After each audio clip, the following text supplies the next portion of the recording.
I'm looking in the wrong area. Wait. Ah. Get up here. But please don't hurt me. I only wish to talk. Yes, yes, just talk. Gah.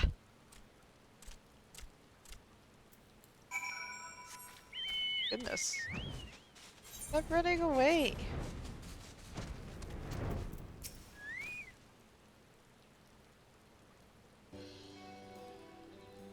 This was a stupid plan. Stupid, stupid, stupid. But if I tell no one, then everyone will. Gosh, she found me again. What to do? What to do? What to do? I come in peace. Only talk, speak, say, talk. So please, please do not hurt me. So this is our wily kobold infiltrator, is it? No wonder the soldiers were on edge. He could very well give one a bruised knee. Huzzah, we've got him. Fine work, scions. The little one. Thought you could sneak into my camp, did you? Plan to steal my crystals, were you? No, no, no. I came to talk, to ask for help. But when your soldiers saw me, they drew their weapons and shouted, and I... Now, let us all take a deep breath and discuss this like civilized individuals. What is your name, child? Pikmin Gabu of the 620th Order. At least I will be a Pikmin one day. Well met, Gabu. I am Alphino, and this is my sister Alize. Somimi, the woman who found you, is our friend, and now that you know our names, we can be friends too. Now, Commander Bloden here thinks you wanted to take his crystals, Gabu, but you said you came to ask for help. Why to us and not to your own people? What happened, Gabu? Can you tell us? I am,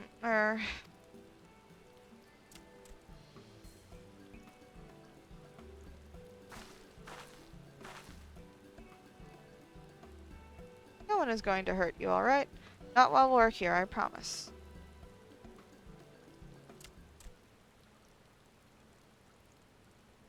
The Patriarch, he's... The Patriarch is going to summon the Great Father again, and you have to stop him. Beat him, fight him, stop him.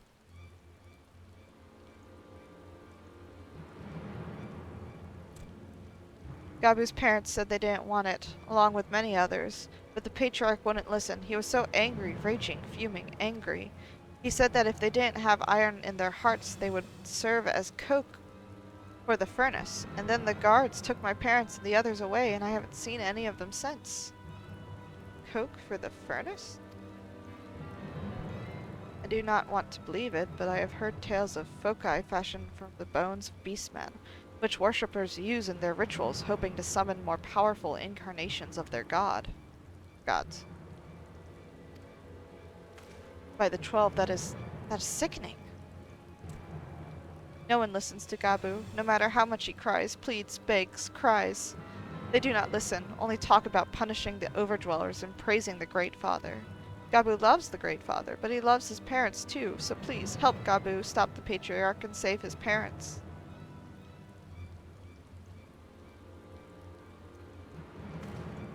Commander, advise Maelstrom Command that Titan summoning is imminent. Should the worst come to the worst, we will require their support. Time being of the essence, we three will attempt to infiltrate the Kobold stronghold, secure their crystals, and free the prisoners.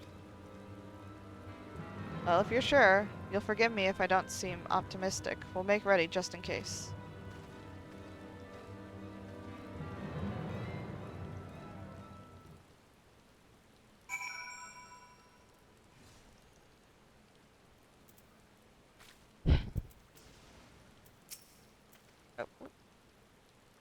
I have faith that we may yet stop the ritual. We should surely have detected the associated etheric disturbance had Titan manifested already. But I cannot speak for the prisoners, 12 have mercy, that they would even contemplate sacrificing their own flesh and blood, brothers and sisters, mothers and fathers. Time is of the essence. We must see what else Gabu knows and formulate a plan without further delay.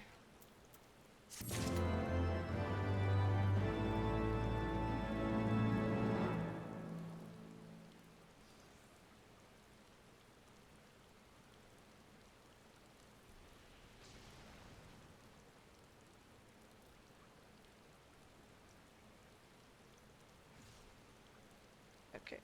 Oh, we're talking to Gabu now? Shifting nervously from foot to foot, Gabu struggles to meet your gaze.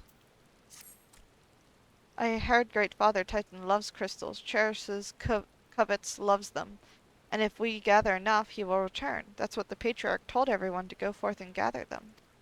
So I was thinking if we take all the crystals away, maybe the Great Father won't come. Very good, Gabu. I was just thinking the same thing. Do you know where the crystals are stored? I know. Oh, several spots, each defended by a different order. Gabu wanted to steal them, but he was too afraid to go alone. Yes, too afraid to go alone. But together we can take them away and hide them. Come, Gabu will lead you to the first catch.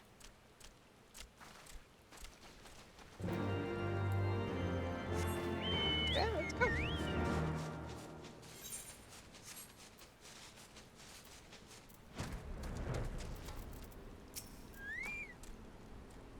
Quickly.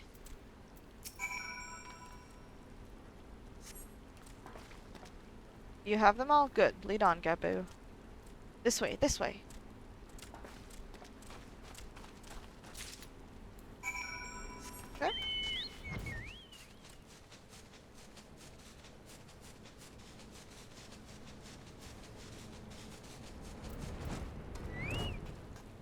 More crystals? Oh. Time is short. If you have the crystals, we should move on to the next cache. Did you hear me, brother? Brother! Aye, it's just that.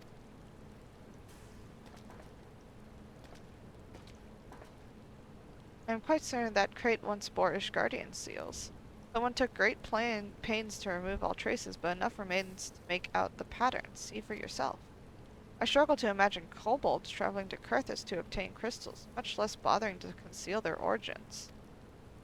I suspect these crystals were smuggled into Vilbrand by another party, most likely a pawn of the Ashians, as Thancred speculated. I don't understand. Who are the Ashians? Do they worship Great Father Titan too? Never you mind about that. As Alice said, we do not have a lot of time. Can you lead us to the next cache, Gabu? Yes, of course. Gabu knows the way. This next one is the last and is very large, very big, very huge, very large.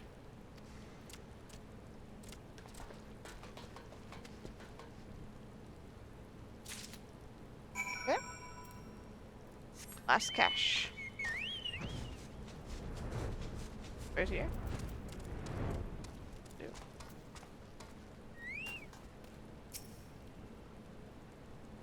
Lots of stuff here.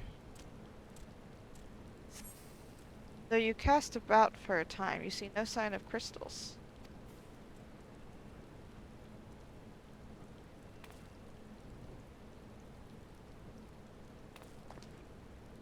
Confound it. What about you, Somimi? Any luck? Nothing. But this cannot be. Gabu saw them. Spied, spotted, saw. Think, brother, think. They must have moved them, yes. Question is, where to and why?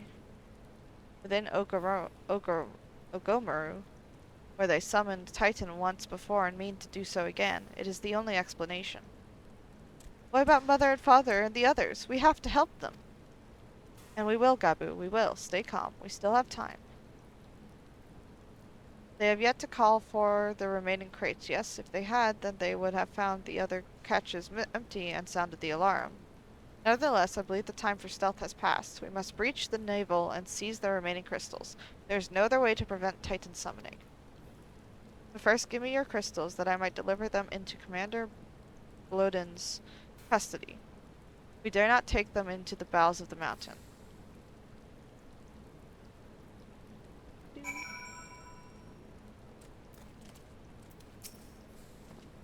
Crystal Somimi, if you would be so kind.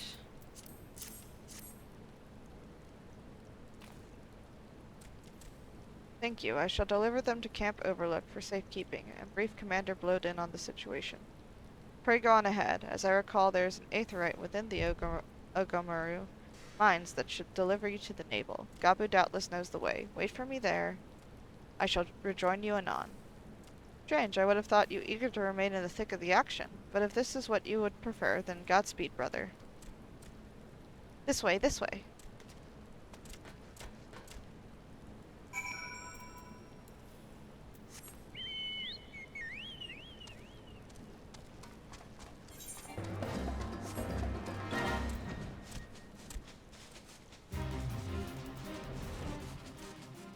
Into the table we go.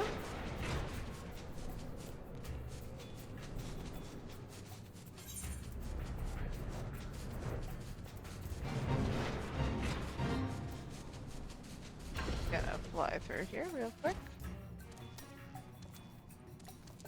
Oh no, not here.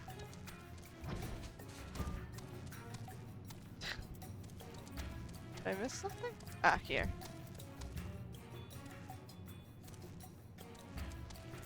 Be a bit confusing. I say? Ah, I take it this is the aetherite we seek, right then. Soon as Alphino arrives, we go. I trust you're feeling suitably heroic, Somimi? There's no telling what sort of resistance we'll face in there. Already going, are we?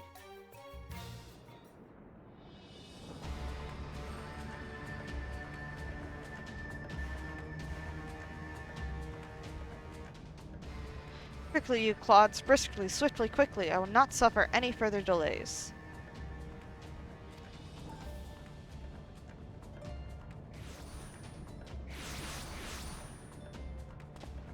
Lay down your arms and surrender. We have your crystals. There will be no summoning this day. Overdwellers, here, but how did you... Where are my parents, Patriarch? Where are they?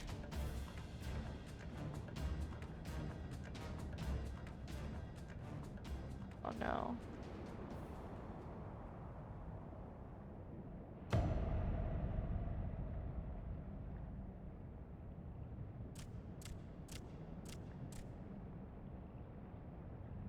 Mother?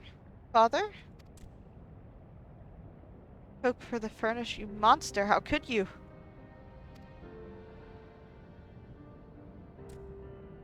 We are but servants of the Lord of Crags. We are his, that he may drink of our blood and partake of our flesh, that he might draw upon the strength of his children and defend them from the tyranny of the overdwellers. Oh, Alice, not yet.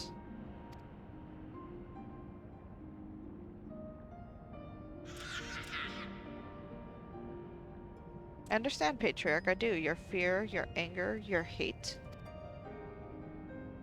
You would do anything to protect your people, anything to deliver them from despair, whatever it takes to ensure that those who threaten you never do so again. But in your single-minded pursuit of this objective, you have brought suffering on your own kith and kin. You have sacrificed the lives of the very people you sought to protect. But it need not be this way, Patriarch. Renounce this bloody course. Cease your attempts to summon your god and work with us together to build a lasting peace.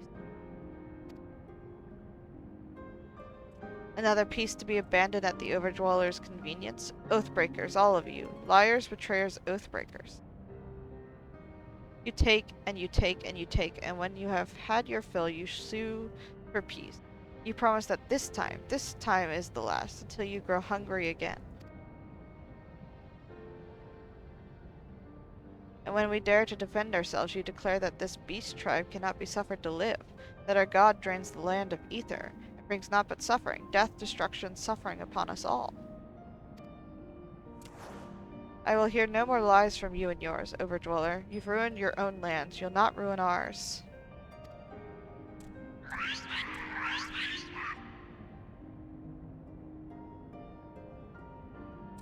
I said I'd come for you, and I did. I'm here. I'm here. I'm here. Say something, please. Please.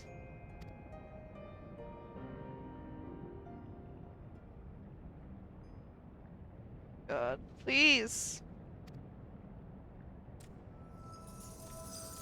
Oh no.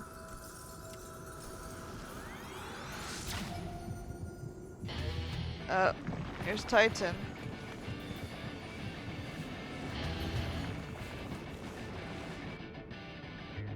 Wake up, wake up, wake up, wake up, wake up, wake up, wake up, wake up! Wake up! Oh no. Gotta go fight now.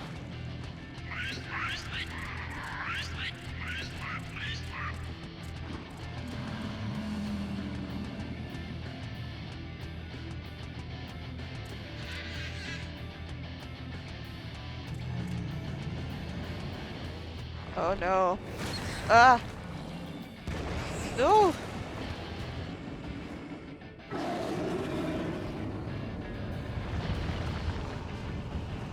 Seven hells.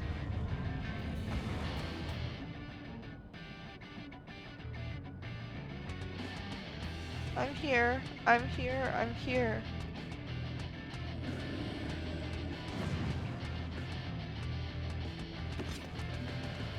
Alpha, no. Leave him to me.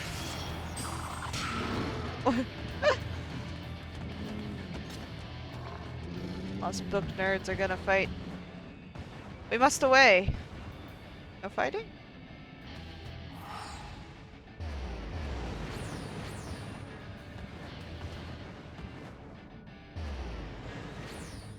Okay.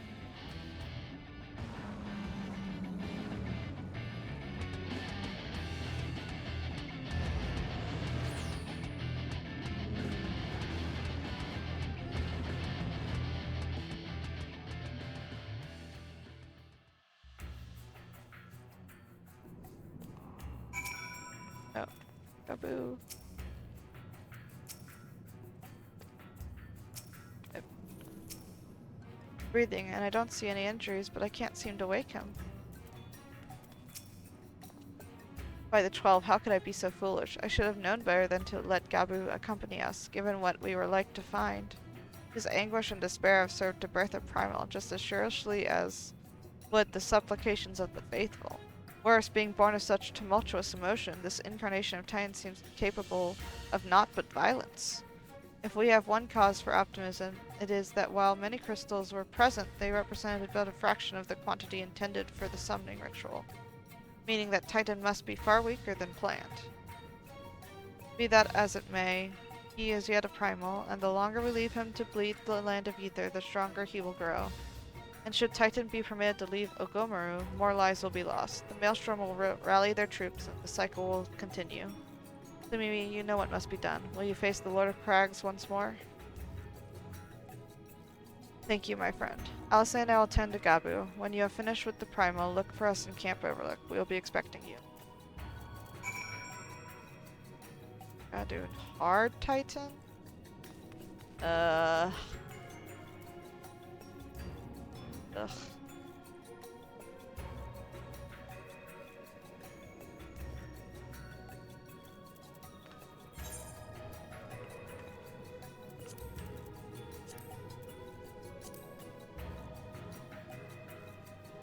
hard.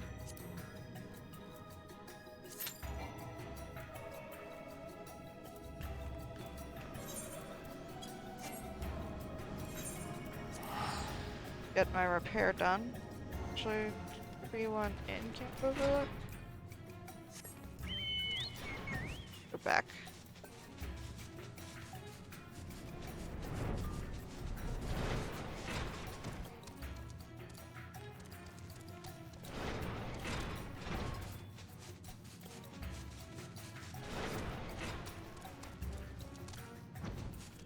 I went the wrong way. Apparently.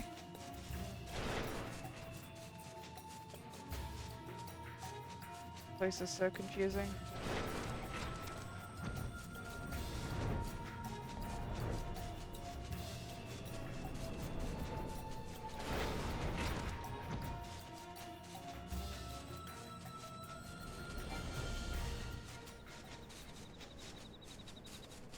He's a repair person. Good.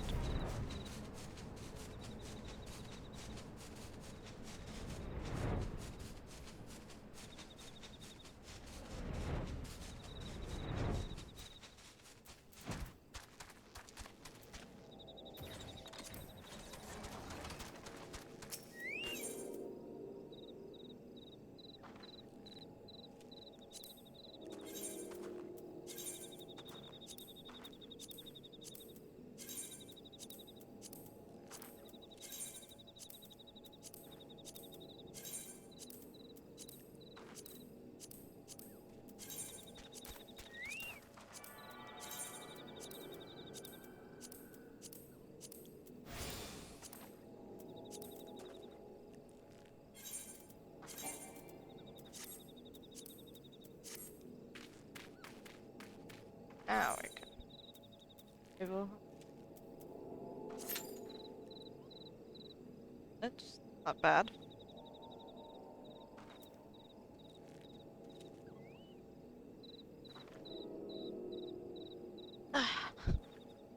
Gonna take a little break here. I'll wait for it to pop. Little one.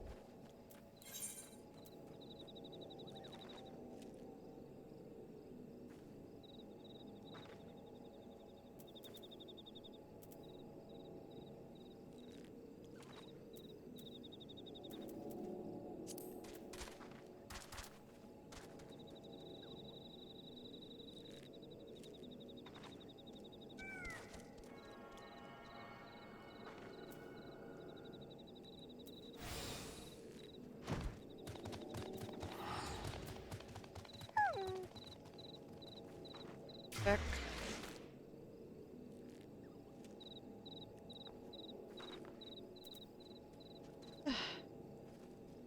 You should pop any minute now.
Very good. Friend just messaged. Oh, I'm just replying.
It's been 5 minutes. Got one tank though.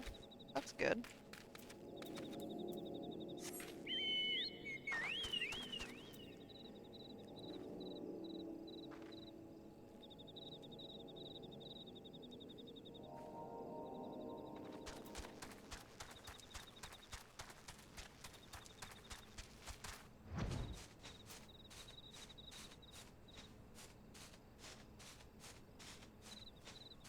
I think we'd develop a little quicker.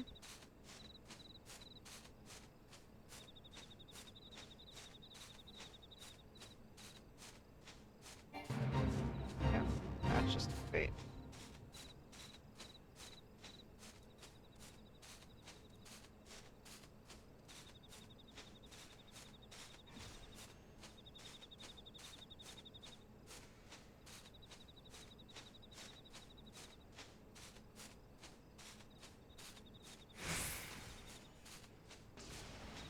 I lost my food buff.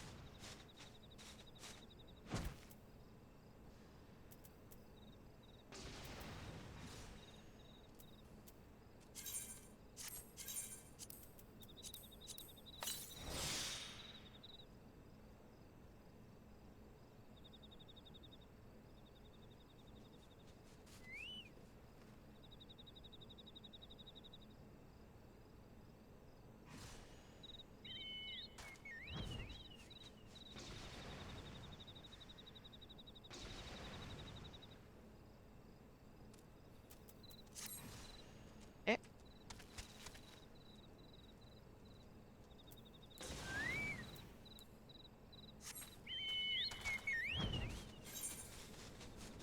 What were we talking about before when we were waiting?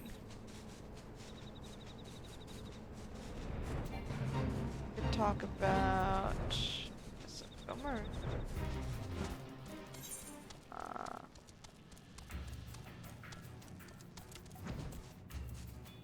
Actually, hold on. Goodbye, camp.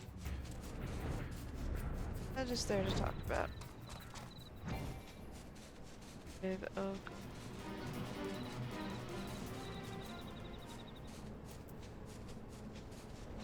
Basically, it's been the Kobold stronghold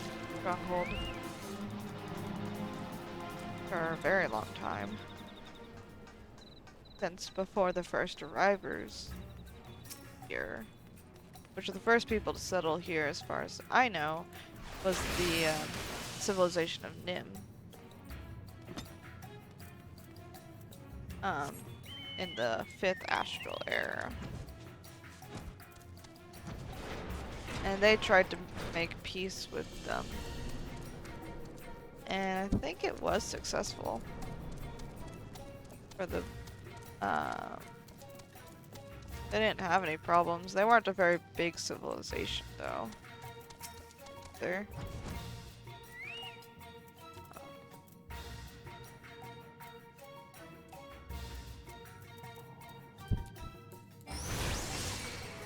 Ooh, excuse me. I haven't been sleeping very well lately.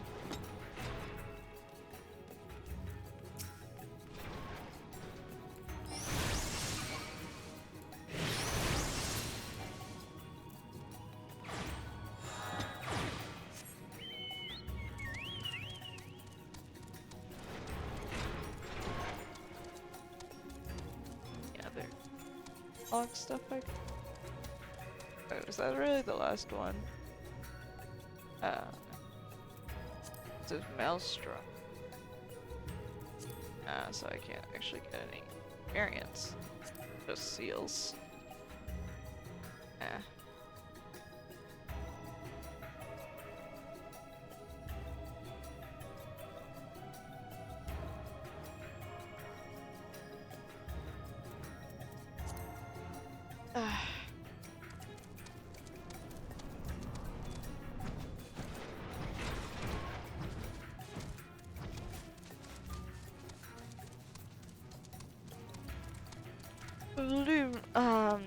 Nim traded with the kobolds. Let's look at my book while we're waiting here.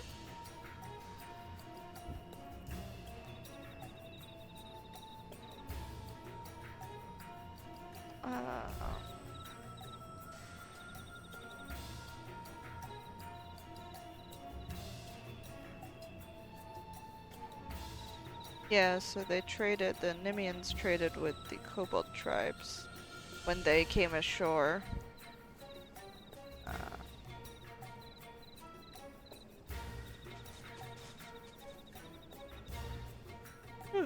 Excuse me. Oh my goodness. Let's see.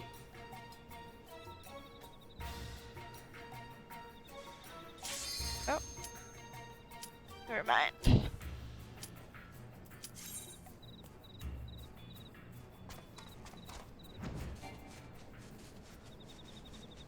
Here we go.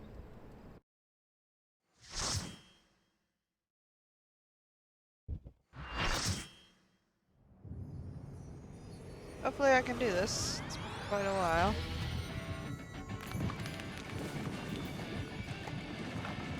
I've done the hard version of this.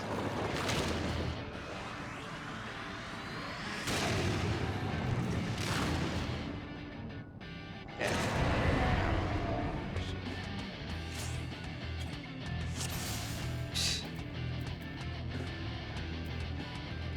So good. Oh, I don't have any of my skills. Level 50.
Yeah.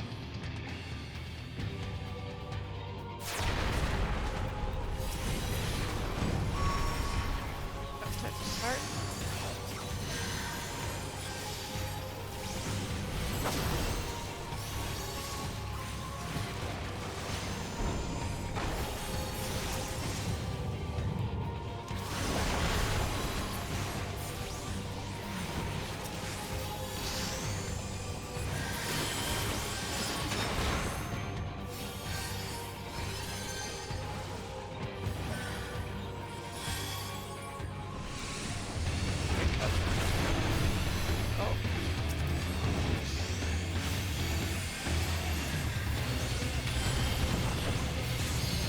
Oh wow. Is this special dialogue because of where I am in the freaking quest line?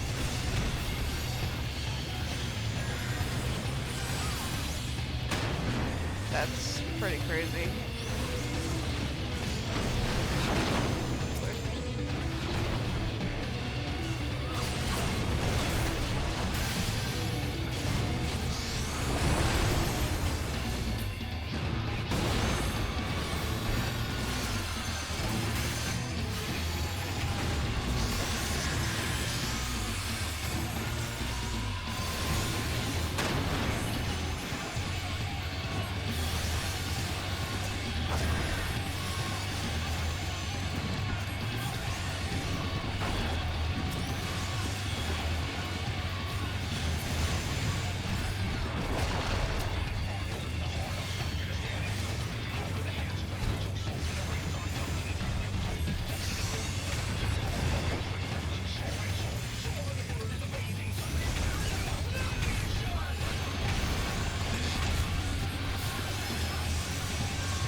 Go. That was easy. I always forget how easy the hard version is because there's the extreme version or whatever. Loot. Yes. No, I didn't get to commend you.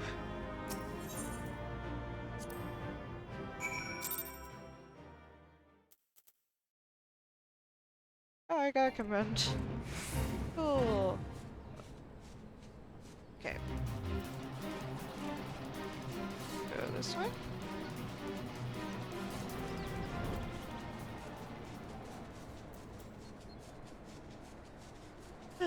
And no more time for lore read-ups. Back to cutscene.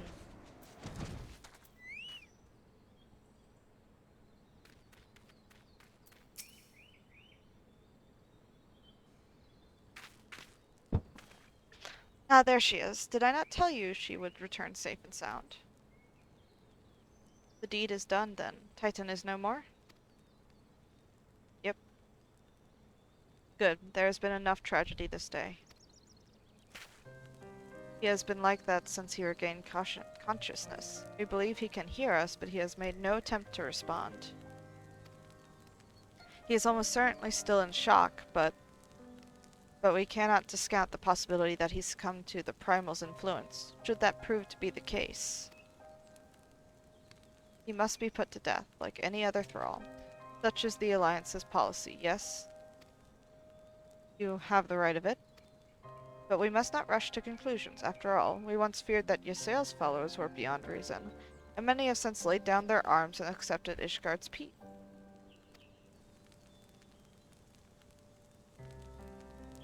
We can but watch, wait, and pray.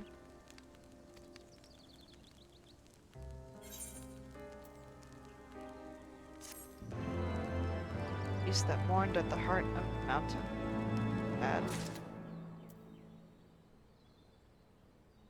Afno? Afno would rather not worry about what may or may not come to pass. There is naught to be gained from dwelling on an eventuality over which we have no control, much less one which may never even come to pass. Let us tend to more immediate matters, informing Commander Bloedin of Titan's demise, for example. You may be certain that he will be glad of the news. Would you be so kind as to break it to him? I can do that.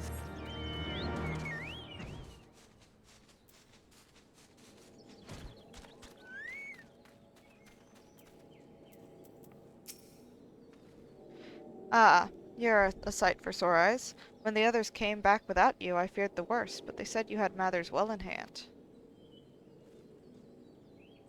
All settled then, is it? I'm glad to hear it, but not half as glad as my men'll be. Believe you me. Regardless of whether or not he was summoned properly, a primal's a primal, and there ain't a soul in the maelstrom that hasn't lost a friend to one. Don't get me wrong, like, we were all prepared to do our part, but we weren't so naive as to think we'd live to tell the tale. Thankfully, of course, it didn't come to that, which, my friend, sounds to me like cause for celebration. Now, I know you lot have places to be, but why not stay the night? We'd be honored to raise a glass to the triumphant return of Titan's Bane.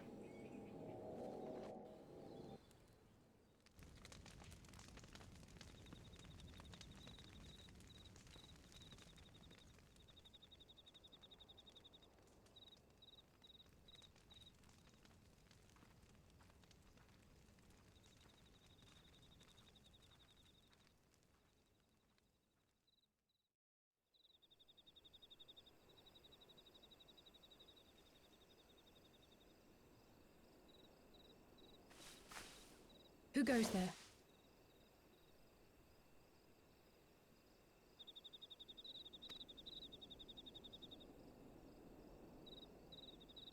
Oh, it's you. Forgive me for straying from the camp.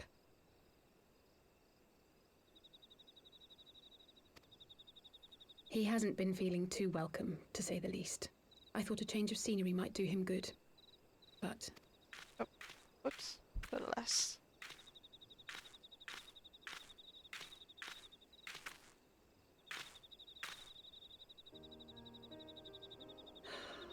It's so quiet out here.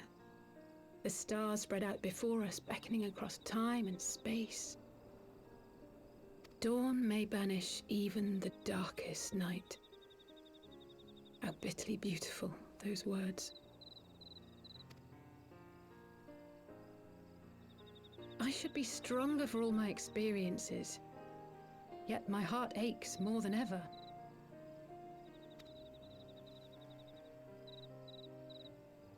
I never understood why Grandfather gave his life that day. I thought that if I came here, I would find the answers I needed.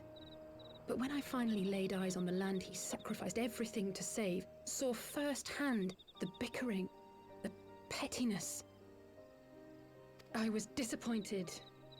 I was angry. I could not fathom how these people were more deserving of his love than his family, than me.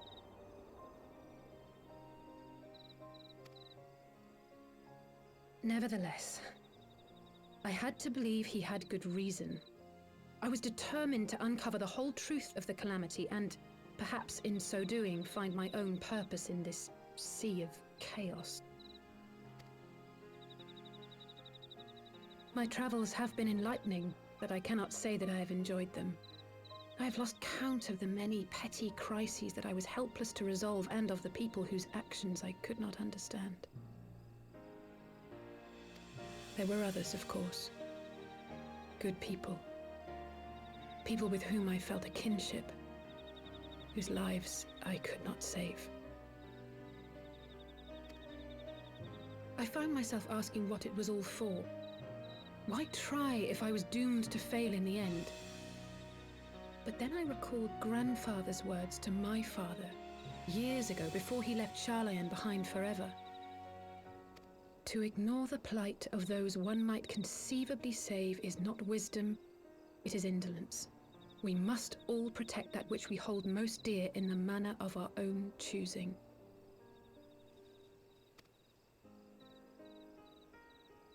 We have to try, do we not? Of course, it's one thing to try and another to do.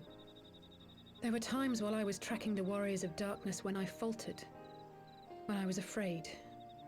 But then I thought of my brother, of Urianger.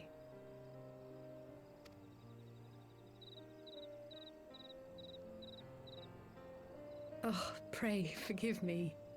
This conversation has been rather one-sided, hasn't it? Mayhap you could recount some of your adventures in Ishgard. I'm far and away with 2 companions. I had the pleasure.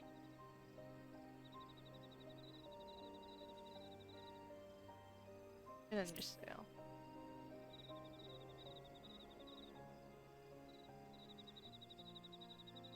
Gods! They must have been at each other's throats from dawn till dusk.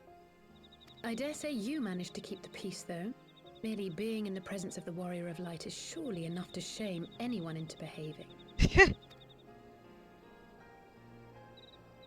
The hopes and dreams of so many rest on your shoulders, Warrior of Light. As long as the sun rises, we can but carry on, for the sake of those we hold dear.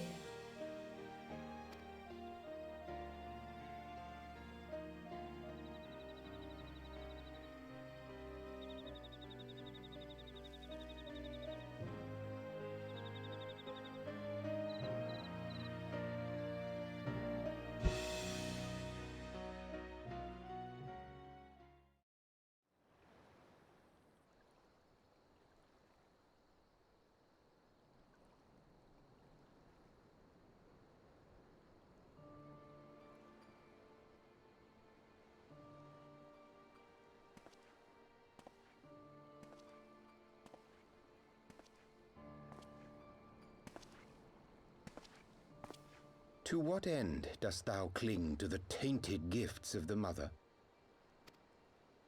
Every tool has its purpose. Even this.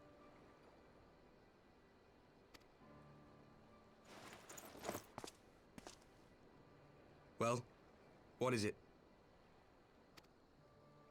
The seeds sown in Vilbrand have been plucked from the earth and left to wither. Alas, Titan's demise sufficed not to drive the kobolds to deepest desperation.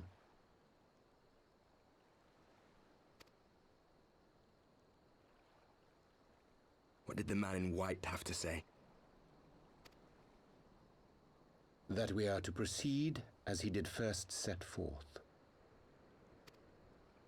Well, that's easy for him to say. It's not his bloody world on the brink of destruction, is it?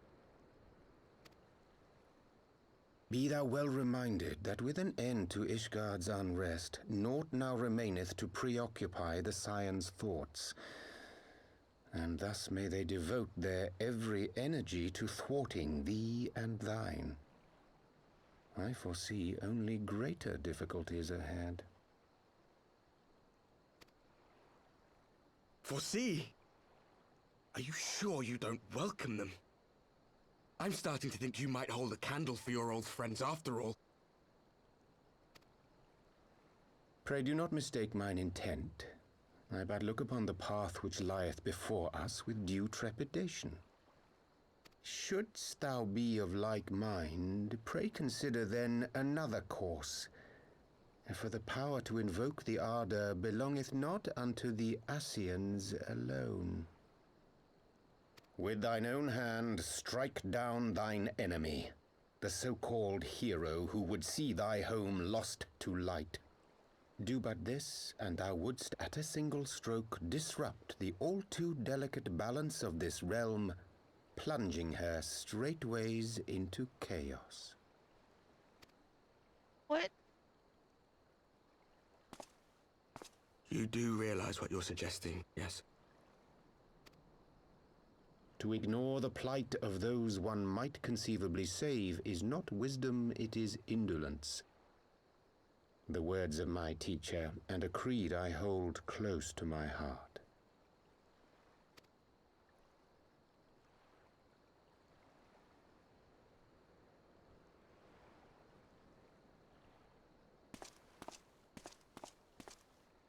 Very well.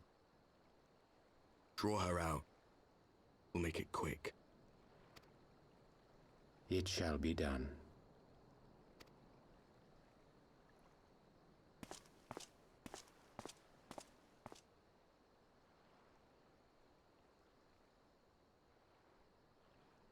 What good a creed one cannot uphold?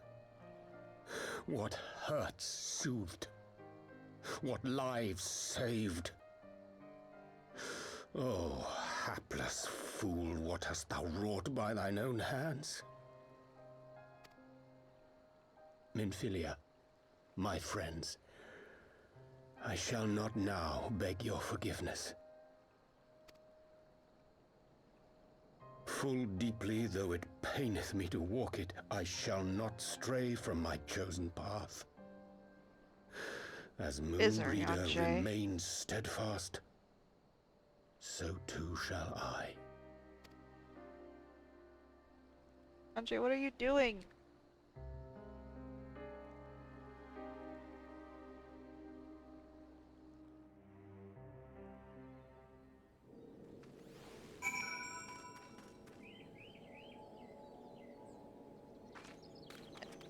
Locked out now. Ho, Somimi, I trust you had a good night's rest. I was but this moment speaking with Thancred and Y'shtola via Linkfall. They had some interesting news to share.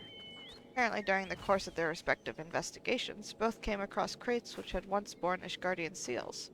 It would seem that someone in the capital has been very busy and accordingly, the Temple Knights have launched a full-scale investigation. Ceramic believes that it is only a matter of time before the culprits are found, but we shall have to wait and see. In the meantime, it seems only prudent to look into the recent activities of the other tribes, in case they too are flushed with Ishgardian crystals. With that in mind, I suggest we pay Urianger another... Wait, where's Alice? She was here a moment ago, with Gabu.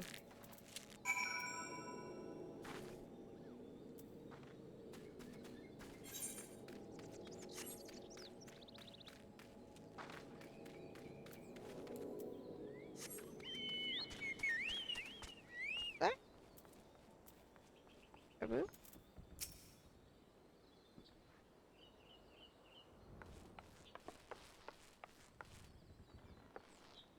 Let me guess. It's time to leave, isn't it?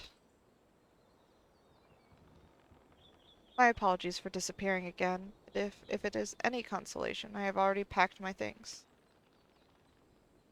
How is he?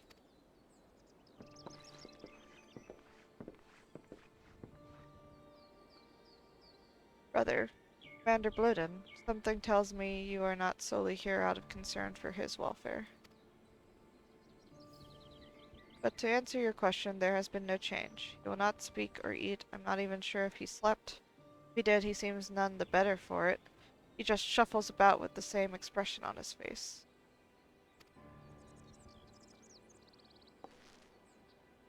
You will look after him, won't you, Commander, and treat him with every kindness? Still in there, I know it. Beneath the anguish and the despair, he's still fighting with all his heart. He deserves to be given that chance until he comes back to us, until we know for certain what has become of him. Aye, aye, you needn't worry. If he hadn't risked his neck to warn us and help you secure the better part of the crystals, this could have turned out a damn sight worse than it did. We'll not soon forget that, nor will Maelstrom command.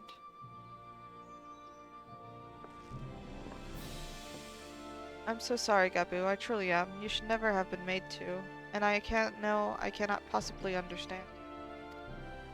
Mayhap there's nothing I can do or say. The pain, the anger, the helplessness. Hold fast to the memories of better times. Remember them as they were. When it hurts so much your heart feels fit to burst, let it burst. Let it burst and fill it up again with your love for them. Never, ever forget. Come along, little.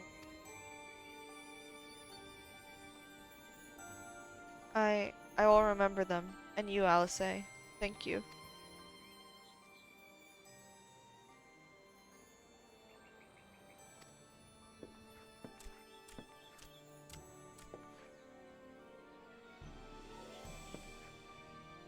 Have faith, sister. Your words have reached him. In time, he will recover. And those who orchestrated these events will be made to answer for their crimes.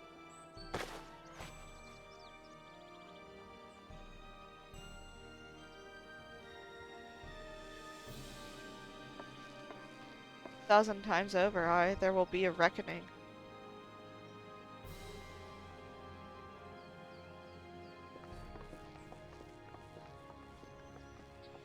Sorry, I'm just tearing up a little bit, guys.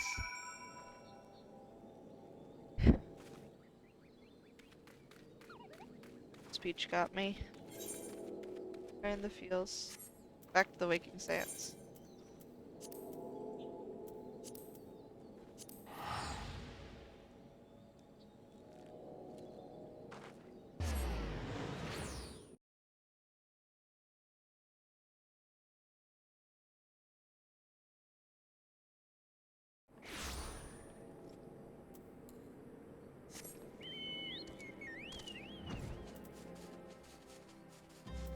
Starfield. About halfway through. West line.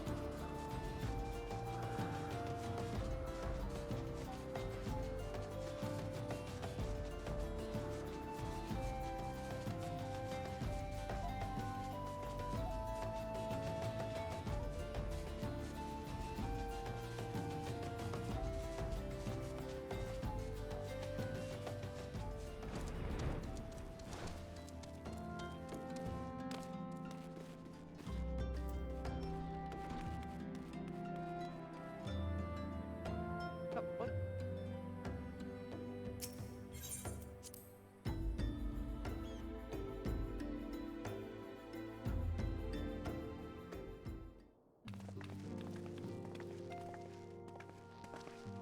You have heard the glad tidings from Ogomaru, my friends. By the grace of the 12 and your most valiant efforts, the people of Limsa Limitsa may rest easy.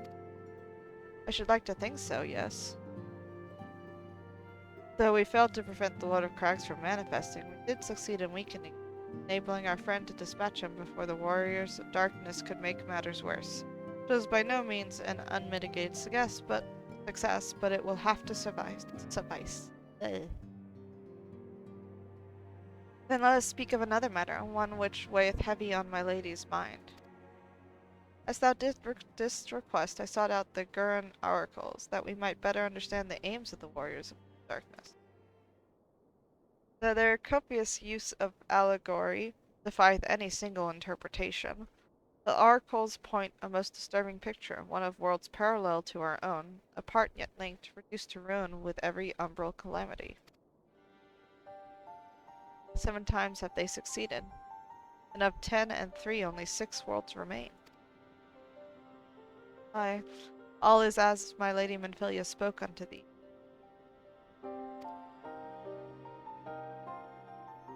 As for what becameth of these reflections when they and the source are rejoined, frail flesh undone in umbral fires, each soul surrendereth to her call, to flow into the endless sea,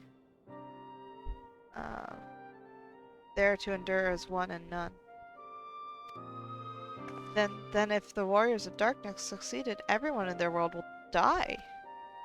In essence, the verse speaketh of the renunciation of the flesh and the subsequent return to the life stream. However, this fate may yet be preferable to the alternative, for if the first were to fall to transcendent light in the manner the warriors of darkness described, it would give way unto a void wherein none may know either life or death. Far better to die, they reason, for in death there is life. The essence of a soul which returneth unto the source may be born anew, saved, such at least is their belief, I surmise. If that is true, then gods, no one should ever have to make such a choice. Ere we speak further on this subject, I would share with thee another recent discovery. It would seem that several sizable shipments of crystals have been delivered into the hands of certain Alamegan parties. Alamegan? Strange, and you believe this to be the work of the same Ishgardian smugglers who supplied the beast tribes? I know beyond a shadow of a doubt, and lest thou wonder at their motive, I would remind you that the Ashians did once attempt to bring about the summoning of Ralgar. The individuals who took receipt of these shipments are refugees belonging to a group devoted to the cause of the Alamegan liberation. It may also interest thee to know that their Ishgardian suppliers appear to be none other than the remnants of Aline Rao's network of spies. Surely you jest, and yet it is not so surprising. Bereft of leadership and hunted by the Alliance, I can well imagine such villains being desperate enough to conspire with Ashian, assuming they even know or care who their new employers are. All of which is irrelevant. Forgive me. We must seek out the resistant group which received the crystals without delay. So Mimi, Alice, will you come with me to Little Alamigo? Of course. Yes, of course. I should like to hear what they have to say for themselves, firsthand. May you ever walk in the light of the crystal.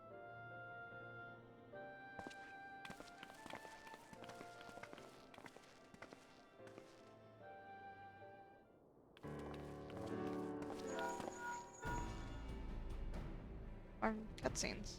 Alphino, Alze, Somimi, are you 3 listening? Good, I have tidings. The Temple Knights raided the smuggler's warehouse less than an hour ago. A cursory interrogation of the prisoners yielded confirmation that they were in the employ of, and I hope you're sitting down, a man in black robes.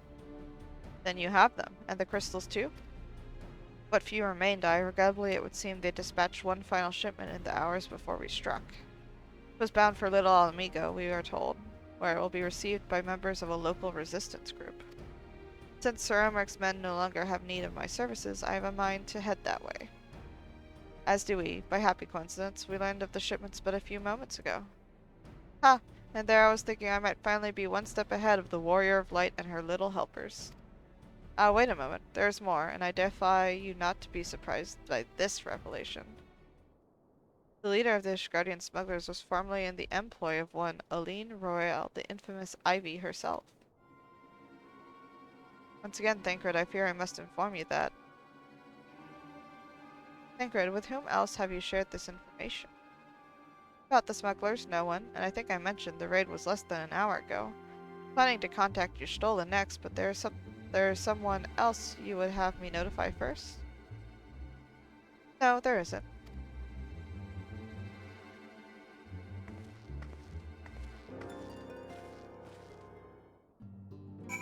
peculiar. And you already know he's red-handed. What in the world has gone into her? It's twice now that we have sought Arianchi's aid, and twice she has treated him as if he were a stranger. The Archon was one of Grandfather's most dedicated pupils, and spent as much time at the Levier estate as we did.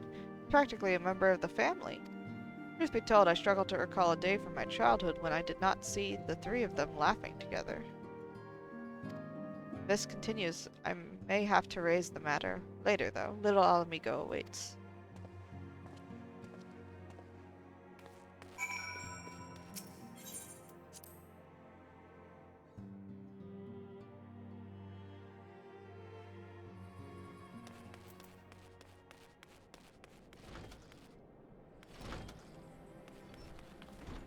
Little Amigo.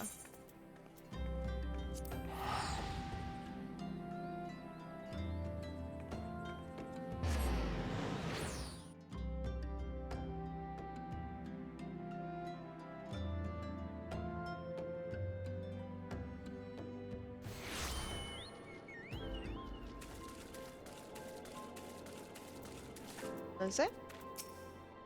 I'll get to the bottom of this. Oh, forgive me.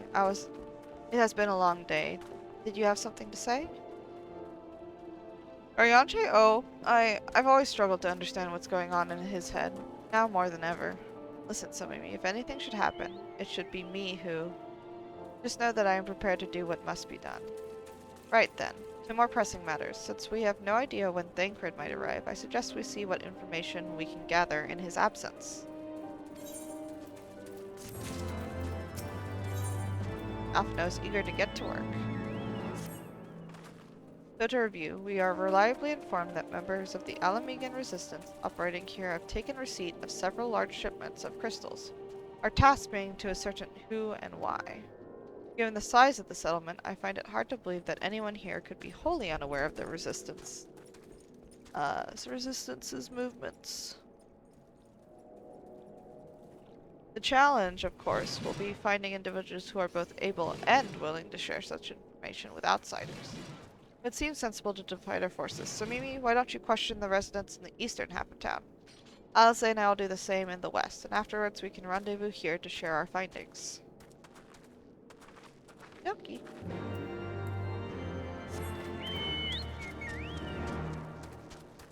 We should just ask Gundebold.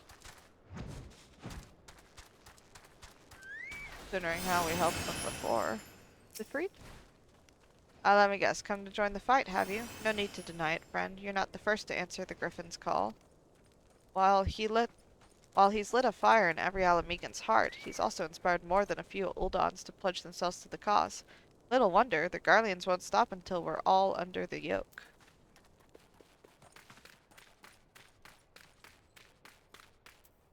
Sailbot? I see you there, going around asking questions, looking for the Griffin and his lot, I'll bet. Seems they're the talk of Little Alamigo these days. Folk wondering what he's about, what he's got in store for the Garleans, and what's under that mask of his, of course. Some say he's hardly got a face, what with all the scars. Others reckon he's been marked for death by the Empire, and that they'd send a bloody legion if they knew he was here. Your guess is as good as mine. And this Griffin guy sounds like quite the personage. Personage?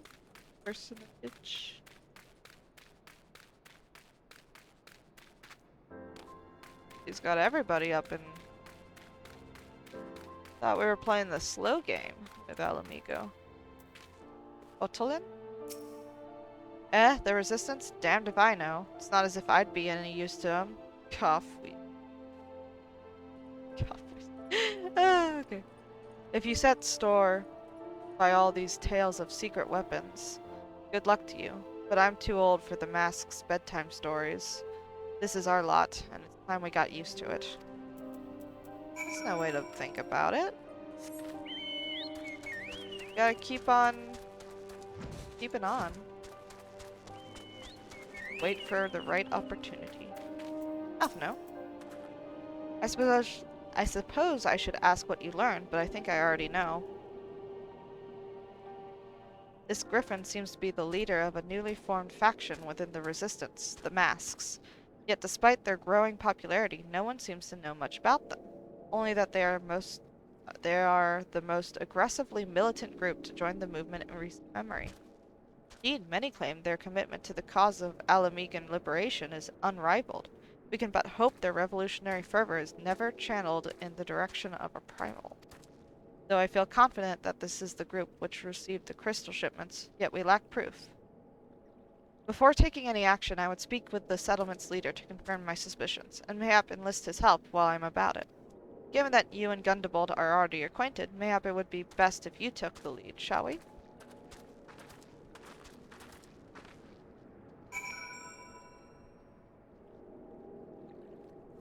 Okay.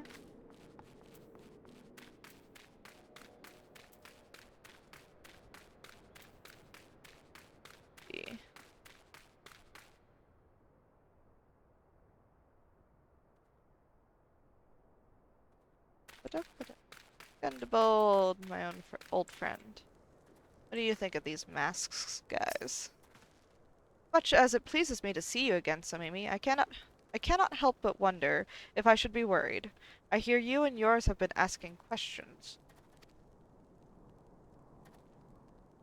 The Griffin? I know him. As do we all. He and his masks have become a leading faction within the Resistance. Though there was suspicion at first, given his secretive ways, he quickly proved himself a charismatic and capable commander. Men are drawn to his passion and his vision. They truly believe that he has what it takes to lead them to victory.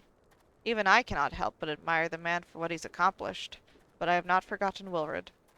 I was blind to the danger of his ambitions. You were not.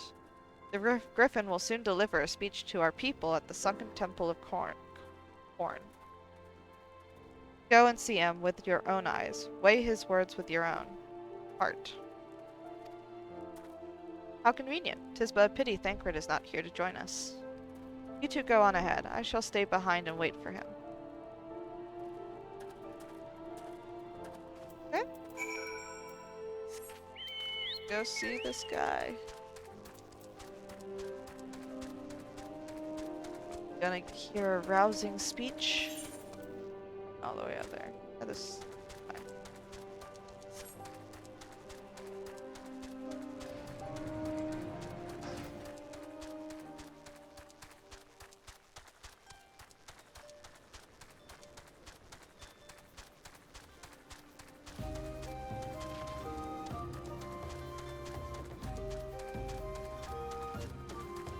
Running into a wall.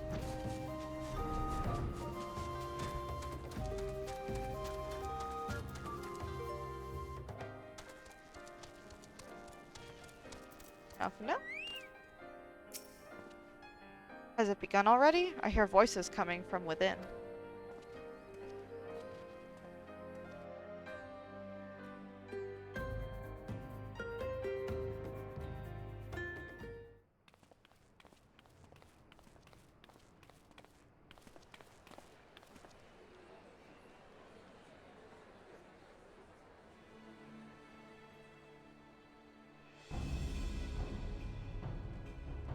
Brothers and sisters, 20 years ago, Alamigo, our home, was claimed by the Garlean Empire. In our haste to overthrow the King of Ruin, we turned a blind eye to our foes in the north. With our glorious revolution, we but laid a path for a new tyrant to succeed the old. And when confronted with our failure, we fled.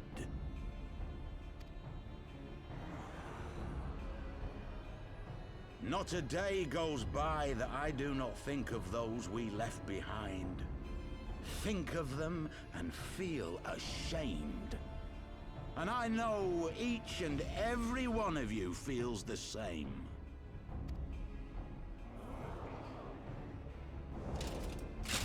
We abandoned them, our own flesh and blood, to labor till their backs gave in and their breath gave out, building the twisted steel ramparts which now mar our once majestic mountains.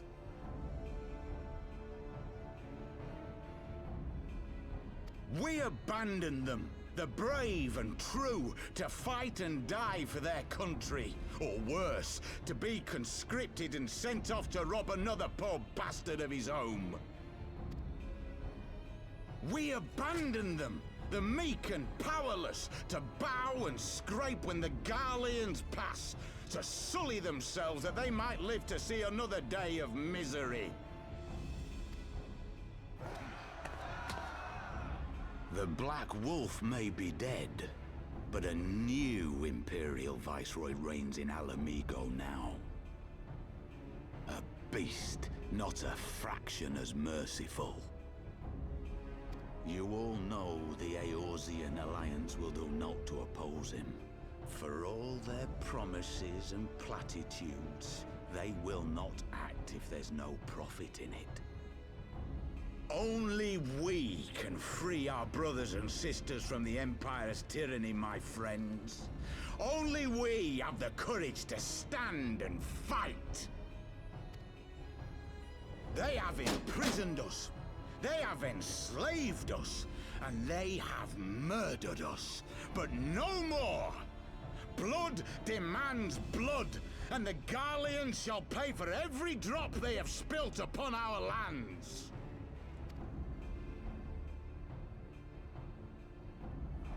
This I promise you, for we have a power within us, my friends.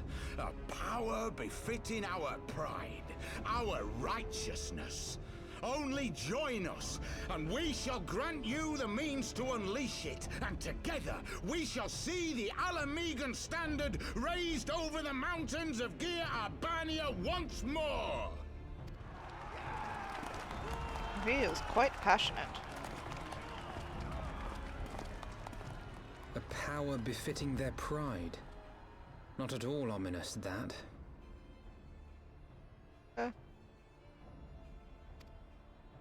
Wait, is that...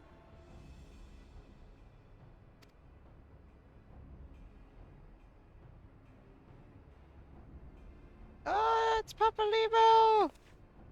Anita! What are you two doing here? I could ask you the same thing.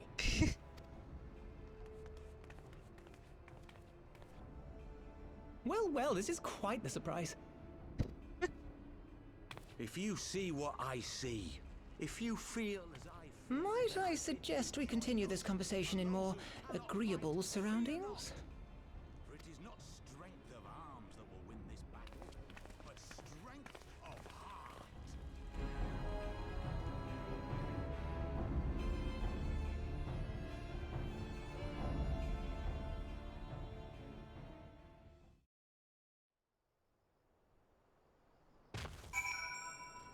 Where are we going? Right here. Papalimo! Maybe it is my imagination, but you seem rather more rugged and world-weary than when last we spoke. Of all the places to meet, it has to be fate. Off and out. Words cannot express how glad I am to see you both alive and well. And you, though it was pretty obvious you and Somimi would be fine. The Crystal Braves never had a realistic chance of capturing any of the Scions, divided as they were and distrusted by the better part of Eorzea. But if you truly believe that, forgive me, what exactly have you two been doing all this time? Repaying a favor. After the banquet we had no choice but to flee Ul'dah, and we would not have been able to do so without the aid of some old friends from the Resistance. That's right, they smuggled us out of the city and sheltered us in Little Alamigo, all at great risk to themselves. Obviously we couldn't let that go unacknowledged, so we offered to help them out with their operations for a while. When we learned of the Scion's exoneration, that Lolorito had severed all ties with the Crystal Braves, and that General Raubon had been reinstated, we resolved to make contact, but having long since discarded our link pearls as a precautionary measure, our options were rather limited. To make matters more complicated, we were embroiled in a delicate operation at the time, leaving me with little choice but to entrust a letter to a courier I gather from your puzzled expressions, however, that you never received it. To be honest, we thought this might happen. While the masks are happy to let the refugees spread the word within the community, they're pretty strict about communicating with outsiders. Oh, and we also heard a rumor that the Griffin doesn't want us meddling in his affairs. The Griffin mistrusts the scions of the Seventh Dawn? Curious, it is well known that we are no friends of Garlemald. One would think the man we saw beseeching all and sundry to join his cause would welcome our support. I should say that the man you saw was not in fact the Griffin, but an impersonator, and a talented rabble-rouser to boot. It would not surprise me if he were responsible for the majority of these public appearances. As you may have gathered, the Griffin is an extremely cautious and distrusting man, who has made every effort to conceal his identity. Even when we participated in a raid under his direct command, we were not permitted to approach him. It's hard to know what to make of it all. The secrecy, the impersonators, the masks. What? It's not as if I'm making all of you wear one, and mine only covers half my face. It's completely different. Anyway, when we heard the Griffin was due to give a speech, we thought it might be a good opportunity to get a better sense of the man behind the, to get a better sense of the man. For all the good it did. And now you have heard the whole of it. But tell me, what prompted you to take an interest in the Griffin? Well, crystals, primals, the lot. Summoning? You're not serious. I can't believe it. The Resistance would never even entertain such a ridiculous plan, but the Griffin, well, the man is an enigma. I cannot say with any confidence what he would or would not do. What I can say, however, is that the speech we heard today was not the first to make reference to a power capable of defeating the Empire. The masks have made many such claims of late. I confess I had assumed it to be mere bluster, but in the context of the shipments of which you spoke, it is not impossible that they are alluding to a primal. Whatever it is, we'll find out together, and if anyone tries to stop us, they'll answer to me. Indeed, that is assuming you'll have us. Of course! We're getting the family back together!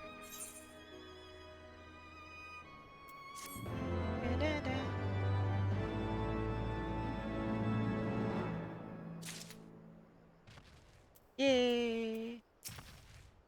Do you honestly think he's planning to liberate Alamiga with the help of a primal? I mean, could he really be that stupid? In retrospect, their tale is not so surprising. We had reason to believe that they had escaped with the aid of Alamigan refugees after all. Still, Totaro will be delighted to hear we have been reunited, once we have attended to matters here, of course. Evelyn has a mind to learn the Griffin's true intentions. If, as you suspect, the Griffin is indeed plotting to summon a primal, we must needs obtain confirmation while there is yet time to act. To that end, I propose we question his double. Given his role as the group's de facto mouthpiece, I should not be surprised if he were one of the Griffin's closest associates. While he may not be aware of the most sensitive details, he can probably tell us the mask's plans in broad strokes. Like the man whom he impersonates, however, he is wary of outsiders. He will not expose himself without a suitable incentive. My plan is as follows. You and Alphino will pose as adventurers, fallen on hard times, inspired by his words to take up arms for a noble cause. Ida and I, as members of the Resistance, will recount tales of your past achievements, testify as to your usefulness in the struggles ahead. With our enthusiastic assurances still ringing in his ears, he will decide to welcome you in person, and we will arrange a meeting. You will need to look the part that we might maintain the charade, until we have him cornered at least. Here, this should be enough to purchase suitable garments from Tailbot, and to have him rub a respectable amount of dirt on them for good measure. Any questions? It all seems simple enough, thank you. And with that, Somimi, let us be off.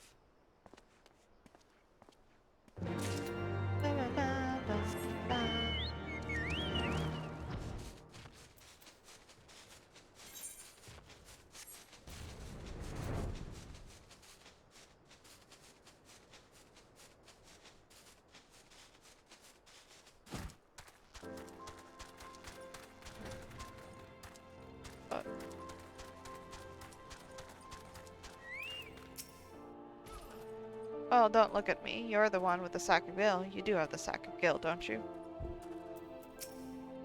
Eh, you want to buy what? I don't know what you're up to, but I want no part of it. Well, you're the ones with the gil, and seeing as you're friends with Papalymo. There, tunic and slots for the both of you, tailored and treated to your taste. Now off with you, before someone sees us together. Clothes maketh the man, as they say. Right then, I'll go and change and see you at the spot Papalymo marked on our maps. Other tunic again.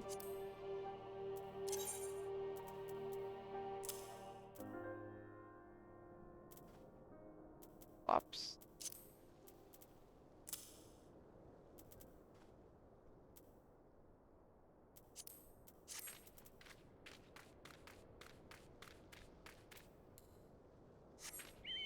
Off we go.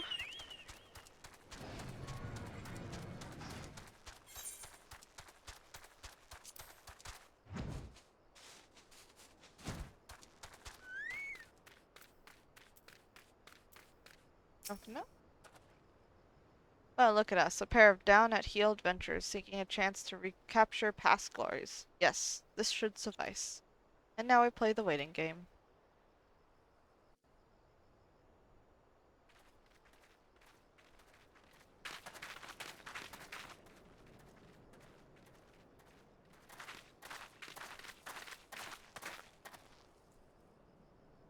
My thanks, comrades.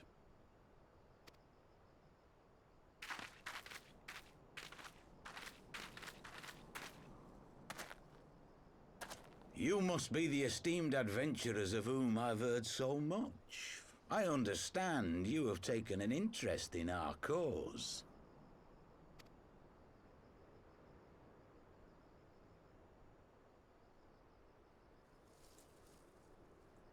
A great interest, you might say. Your words have certainly made quite an impression on my friend and I. The Resistance has long, and some would say wisely, avoided open engagements with the Garleans, but you and yours seem confident against the world in arms. I can only assume you have good reason to be so bold. Why, one might even think you are planning to summon a primal. Because that would do much to explain the sizable shipment of crystals you recently received from your smuggler friends, whom our Ishgardian allies have since detained, lest you wonder.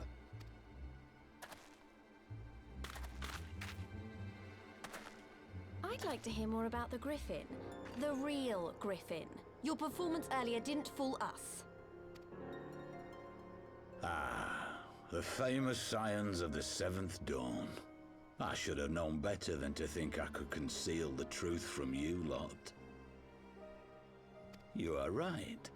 I am not the Griffin, but I speak with his voice, and it was at his behest that we procured those crystals.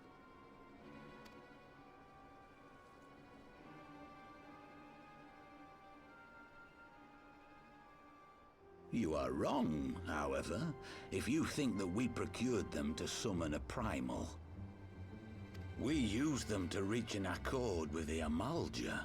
In exchange for crystals to summon their god, they will aid us in the fight for Alamegan liberation. You've got to be joking. Have you gone completely mad? When people find out you helped the Lizardmen summon Ifrit, they'll turn on the Resistance. Alamigo will never be free.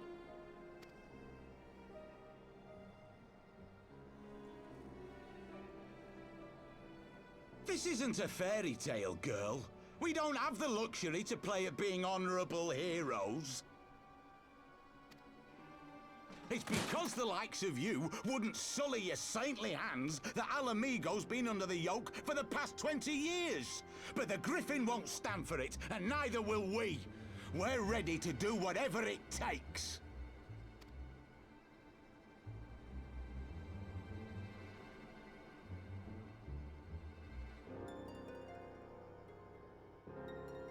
What proof do you have of this arrangement with the Amalja?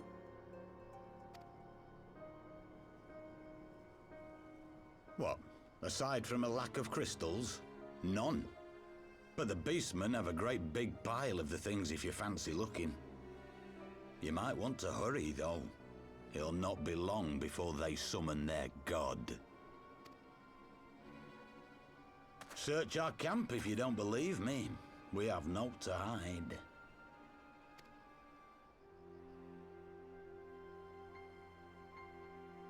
If there is a cache to be found, Ida and I will find it.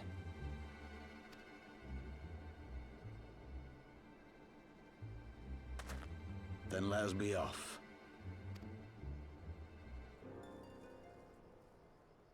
Are you perchance the Warrior of Light?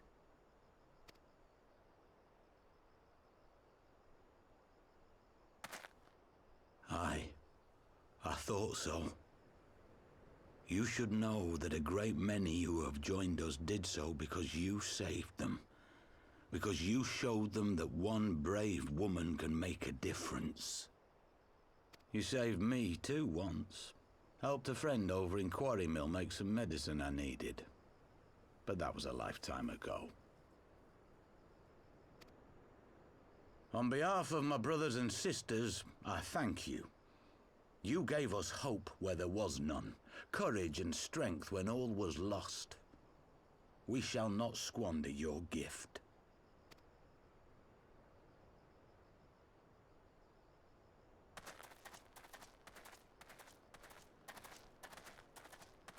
I know that look, Ida, and I do not like it. You cannot seriously be contemplating taking up arms with that band of cutthroats. I just...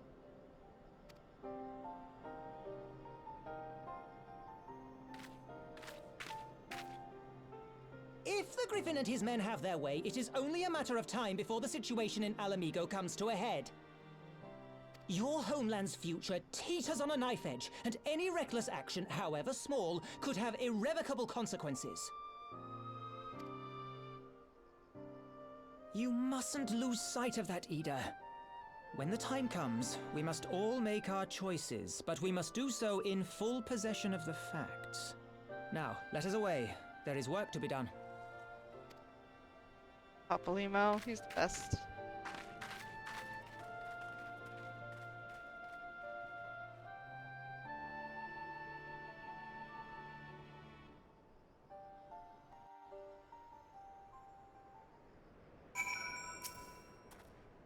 Wormel, he said. Do you remember?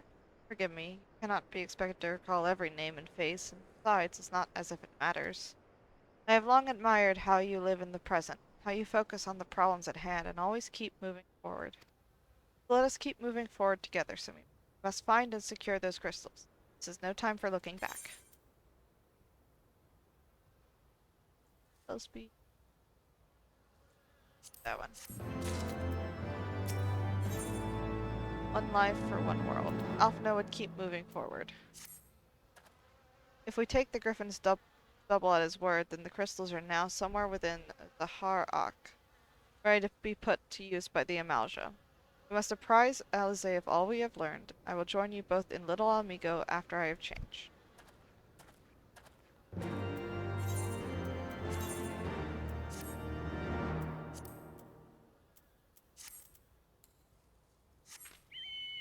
That'd be great to have, just like a button you press and then you're fully clothed.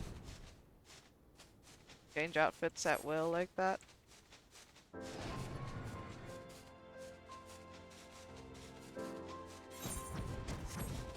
There we go.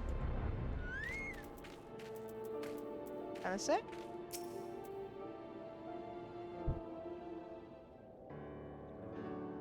Now that Thancred has finally arrived, mayhap you could share your latest findings.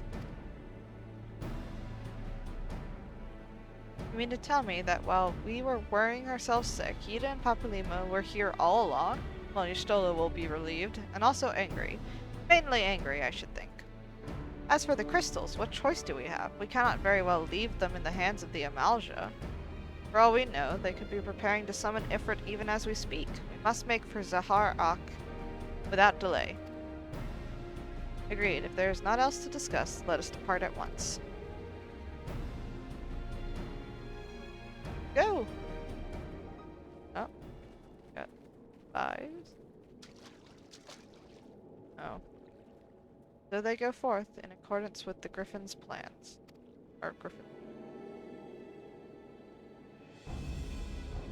Players gather to assume their marks on a stage wreathed in flame. Ere long, the curtain shall rise, and the drama of which I am author, gods forgive me, shall at last be performed. Naught else remaineth, save to stand at the ready and pray that the chance is never shall we know its like again.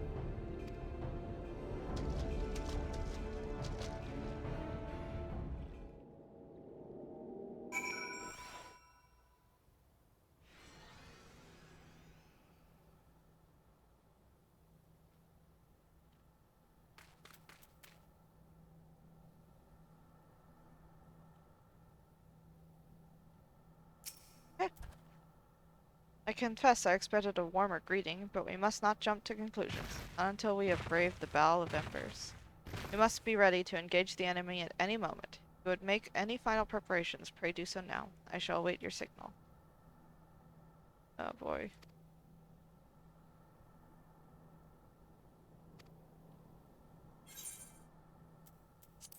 Just gonna take a little break, guys. A little bathroom break. Then I'll be right back, okay? See you in a moment.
Hello, hello, my internet friends. I am back. Oh.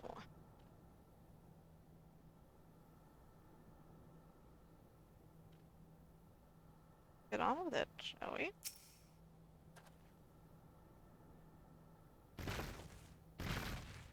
Or...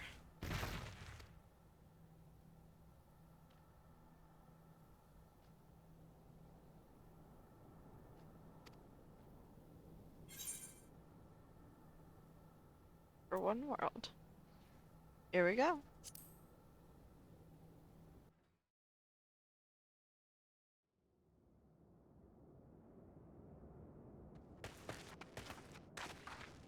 This isn't right.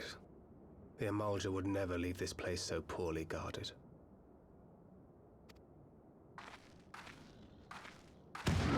Oh. Not willingly, no.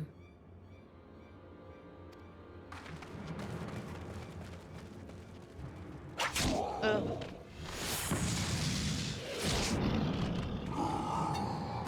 Oh. Warriors of Darkness. Ah, the saviors of Eorzea. Slow as ever.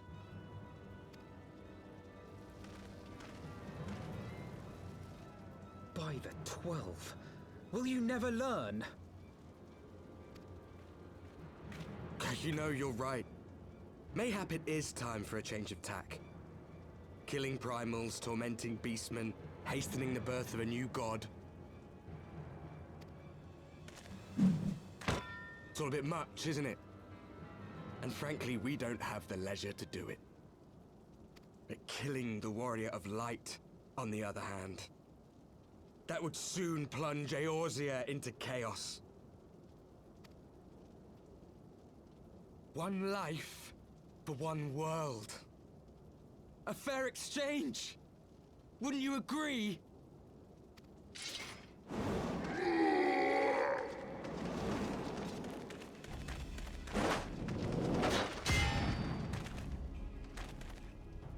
Lest you forget, you've more than one opponent.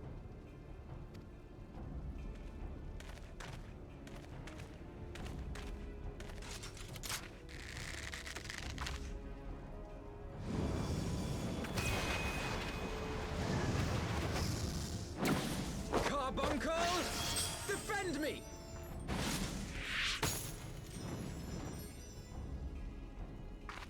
I sense you will offer more than mere target practice, unlike your sister.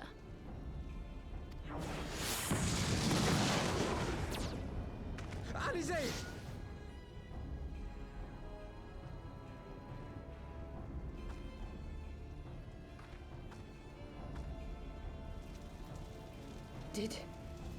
Did I not tell you, Alphino?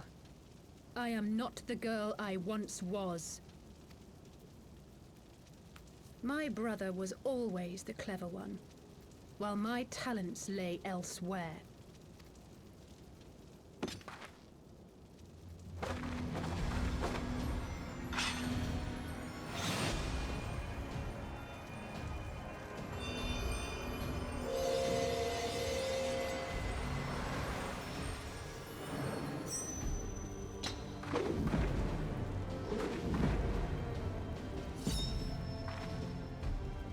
If you would dare to stand against us, to destroy all that we hold dear, then you shall die by my sword.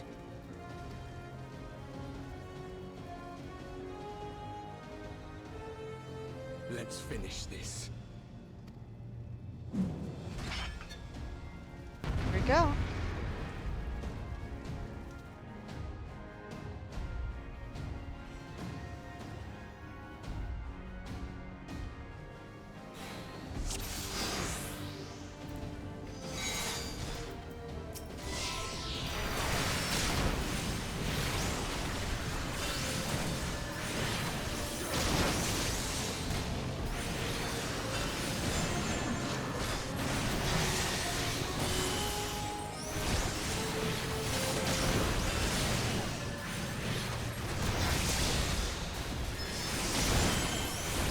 You shall fall soon enough.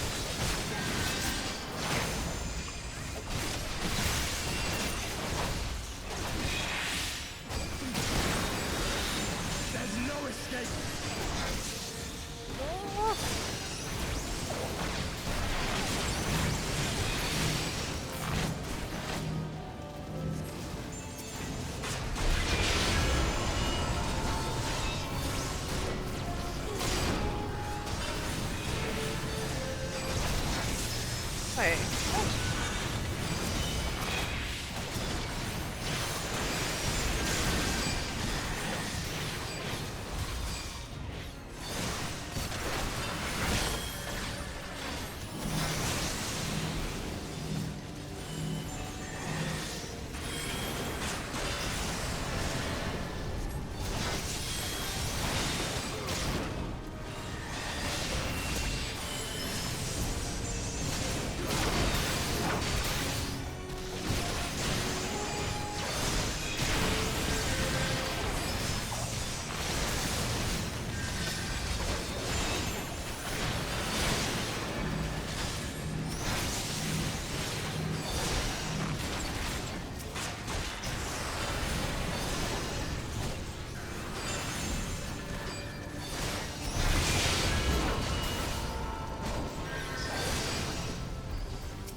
What?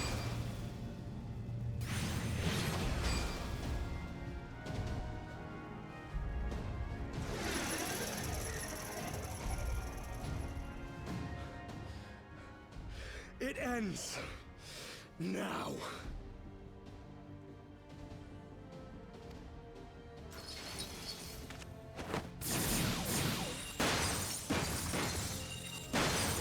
What? What? The chains! Why? You snake! You would betray us as well? He that holdeth fast unto his convictions shall never count betrayal amongst his crimes, though all the world may call him villain. My path is unchanged, my creed sacrosanct. This I believe with all my heart.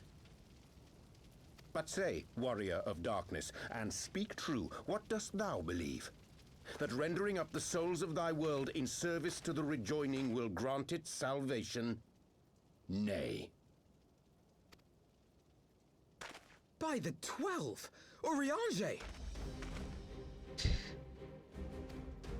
Yep. I missed. Mine apologies, Master Alphino. That the brightest light might shine, duty did compel me to walk in darkest shade.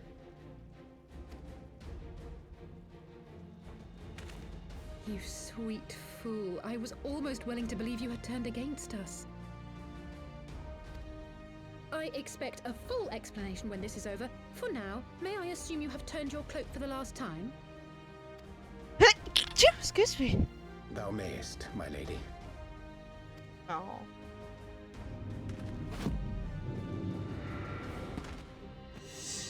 What are you doing? What is that stance? By thy leave. What? Oriange, what? Even odds then. No matter. We'll crush the lot of you How many in books one do fell we swoop. have?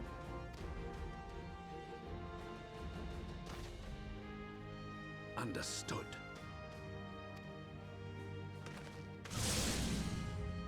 Hearken to me. We only have one chance. Yeah? Channel your ether into my blade that I might strike before the mage casts his spell. I cannot do it alone, but together we can defeat them. Good.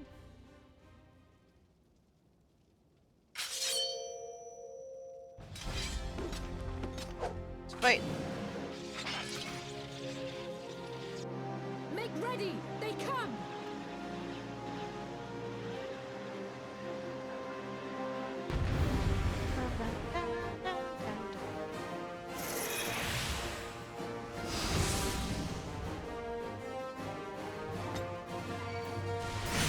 Being really weird. We must cut more ether out.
god.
Did it! Okay. Oh, that was stressful. Woo! We did it!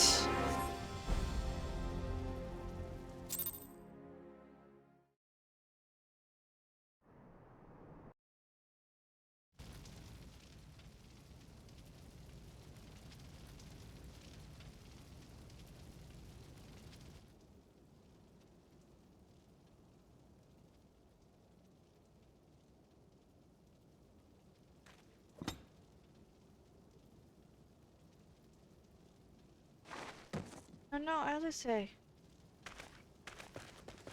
Alize, are you hurt? A touch dizzy, but otherwise fine. Thank you.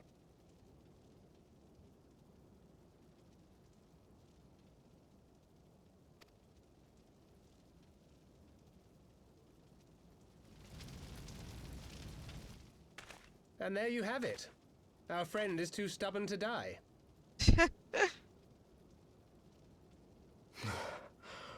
We are far from finished.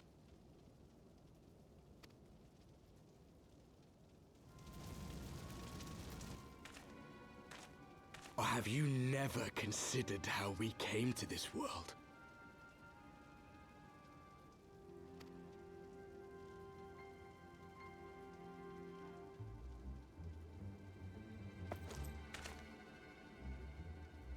Crystals? You mean, like the Ascians?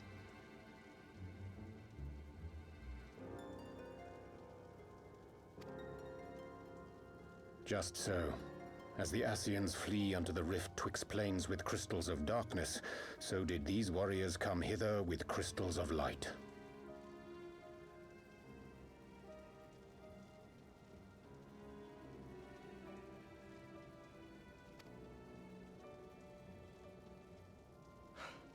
Eloquent, as always. Aye, like the Ascians, we too are beyond death. You cannot defeat that which is eternal.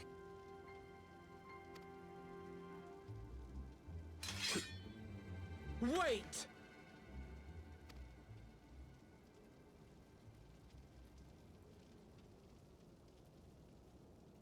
Such methods as the Ascians employ require the renunciation of the flesh.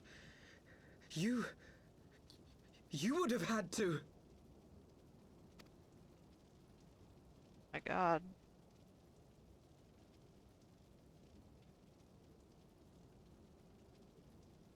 At long last, you see.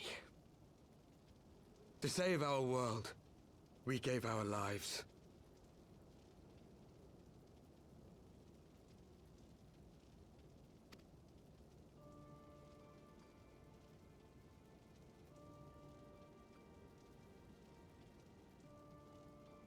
We were just adventurers trying to make our way. An odd job here, a favor there. We never aspired to be warriors of light.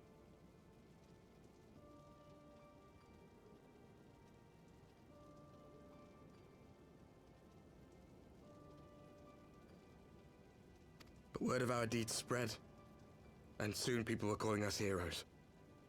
They placed their hopes and dreams on our shoulders, and bid us fight for all that was good and right.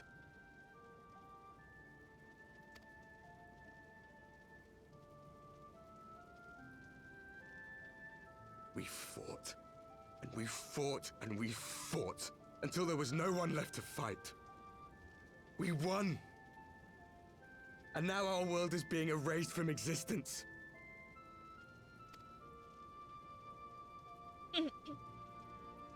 Oh no, not the teary eyes. Hate that. We did everything right! Everything that was asked of us, and still it came to this! You of all people should understand. We cannot, we will not falter! We brought our world to the brink of destruction, and now we must save it.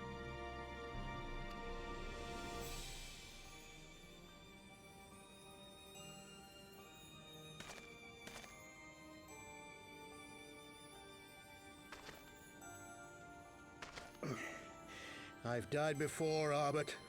I'm not afraid to die again.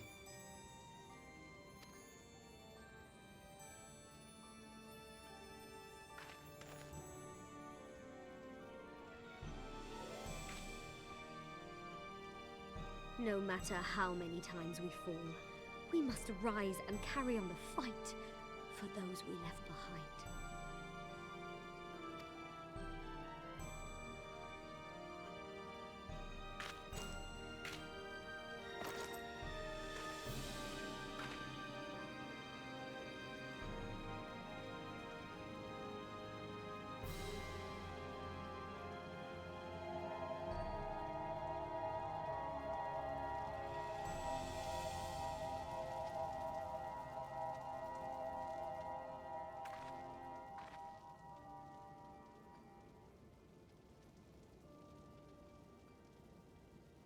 To have known the depth of sorrow and embraced the highest sacrifice.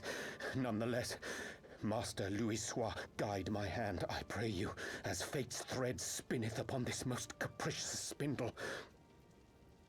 Doing Ariange. Quickly! Thou must needs invoke the power of thy crystal.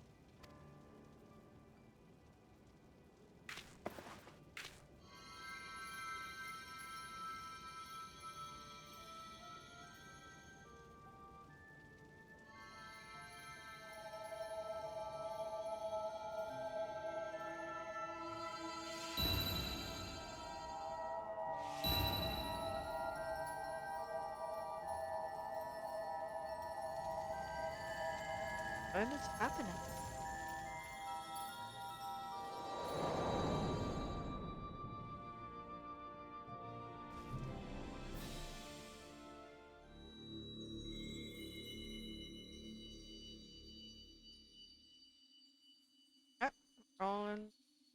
Ethereal Sea again. What is this place? Ethereal Sea, as I understand. Such pain. Such sorrow. Oh, my dear children. It can't be. Mother Heidelin, hearken unto your children's plea. From 2 worlds do we gather, and from 2 worlds do we offer a bounty of light.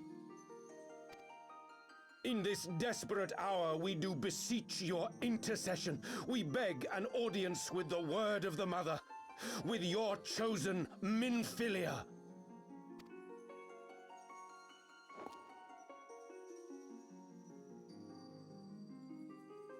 Your cries go not unheard, nor your sacrifices unnoticed.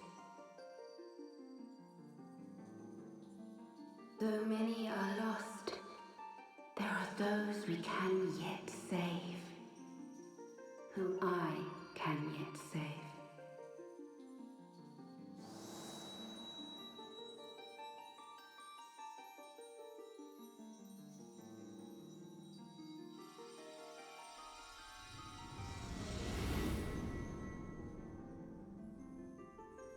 Minfilia.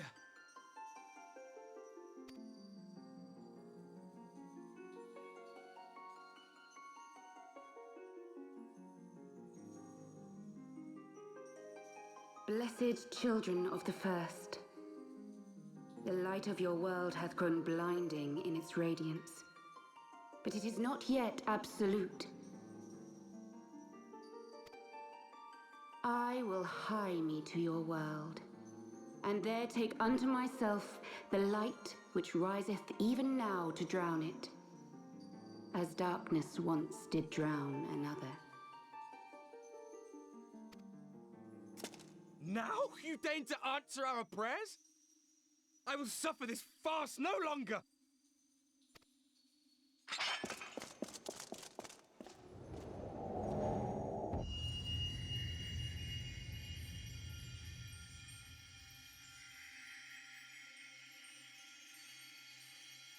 As the Ascians must serve as instruments of Zodiac's will, so too must others carry out the will of Heidelin. But for the boon you have granted her, she has grown strong enough to set me free, that I might serve as her emissary.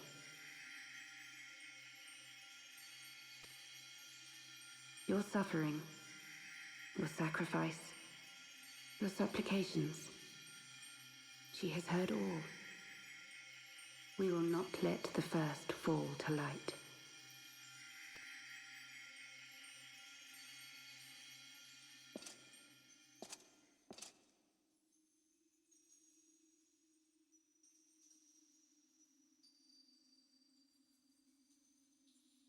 Thank you, Urianger, for bringing everyone here. It fills my heart with joy to look upon the faces of my friends once more. I just realized the red coloring on his axe actually blood. Because they killed themselves to come here. In taking you unto her bosom, I knew that Heidelin had bequeathed to you a sliver of her grace, granting you strength long sought.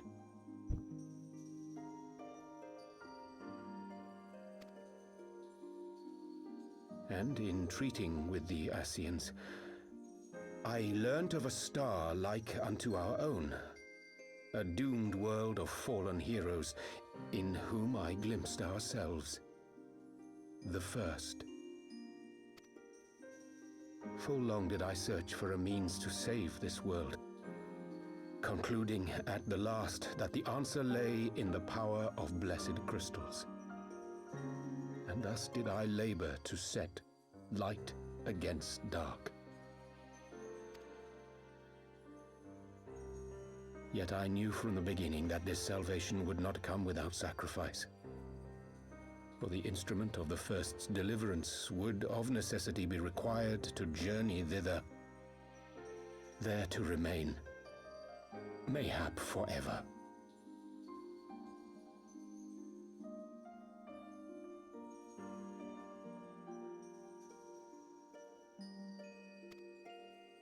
You orchestrated all of this, not to save her, but to send her away!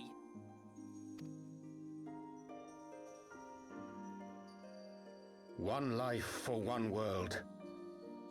Such was the bargain, and you the coin, though it were not mine to spend.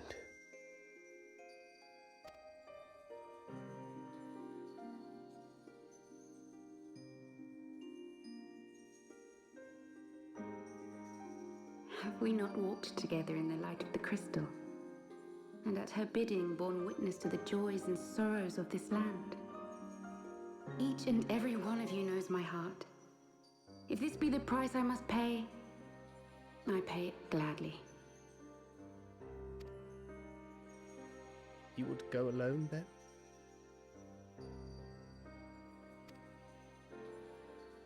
My dearest Thancred, you who have ever watched over me, I am truly grateful for all you have done on my behalf, as would my father be.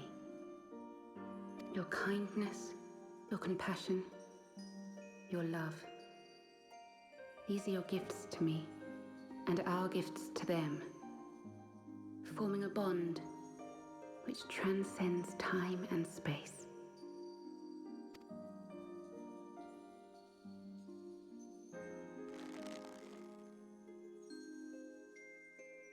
Sometimes I forget you are not the child I once knew. Make me proud.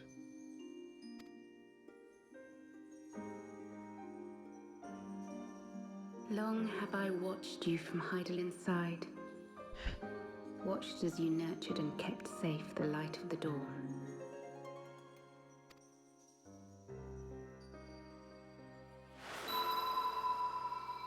The dark recesses of the world hide untold secrets and dangers.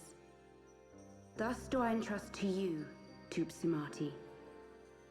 I pray you, keep to the path that you may never have need of it.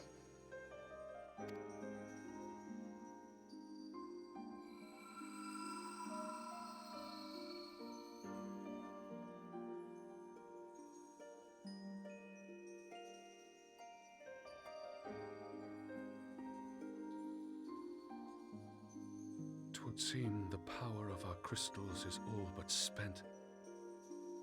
Perhaps, if there is naught else to be done.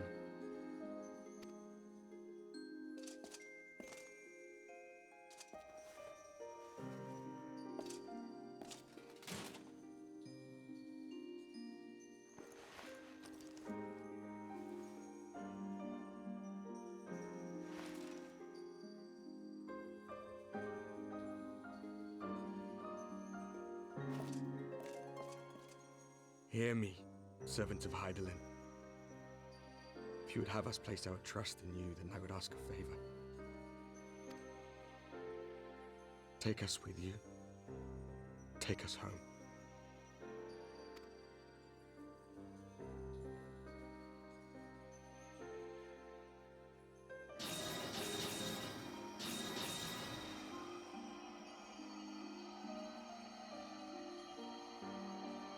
We were blind to the truth once, so I tell you this, as one fool to another.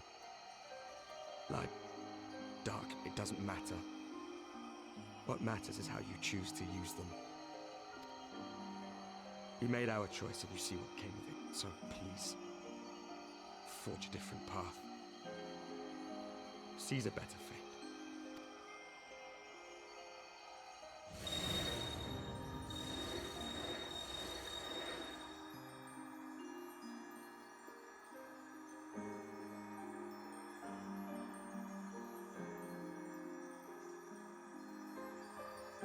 Tis a strange feeling. So many times have I watched you depart, my heart filled with worry. And ever did you return to me in triumph. Someday, when I have found a way to free this star from her sorrow, I promise you I shall repay the favor.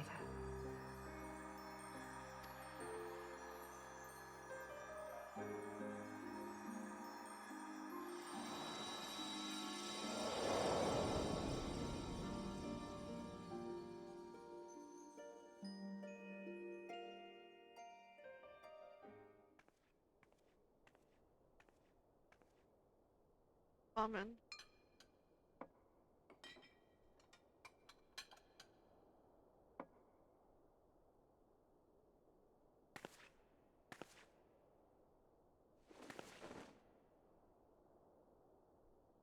Thank you, Somimi, for everything.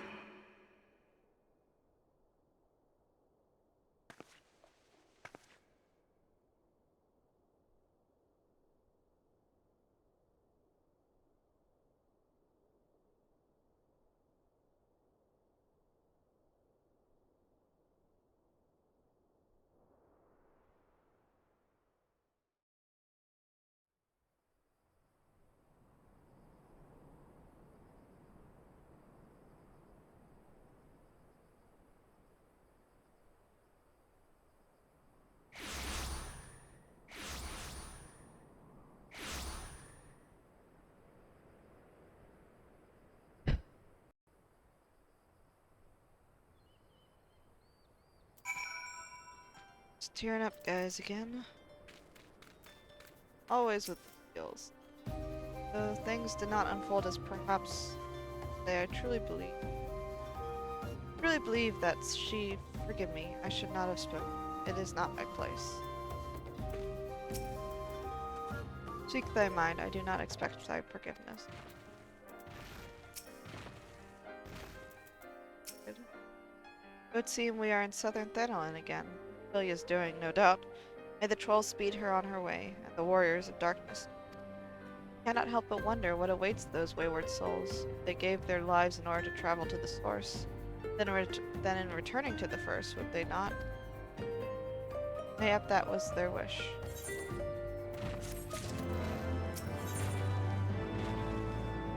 Ending to mark a new beginning. Alphino seems to be at a loss for words. Forgive me, my thoughts were elsewhere. This when I know full well there is yet work to be done. Crystal. Leave them to me. I'll go back into Zahar Ark and secure them. The Amalja will still be in disarray after the thrashing the warriors of darkness gave them. They are not like to notice a lone bard skulking about. Thancred, you don't have to do this, I know, but I want to. I'll see you at the Rising Stones. I should go and find Ida and Papalima. They must have finished searching the Mask's camp by now. Not that it matters anymore.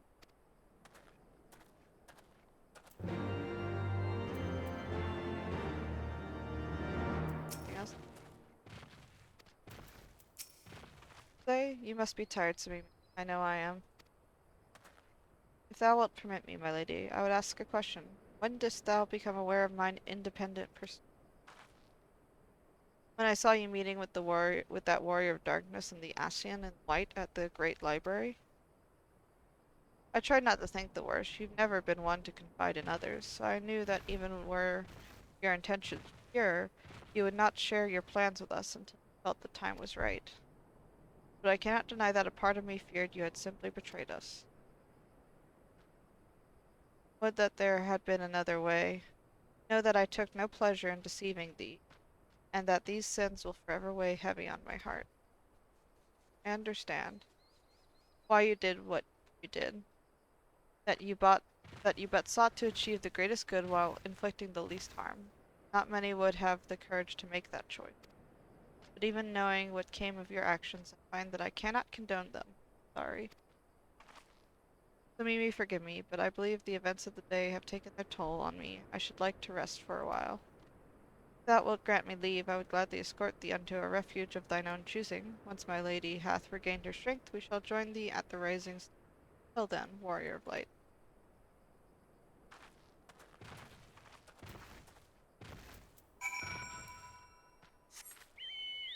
Let's go talk with Papalima.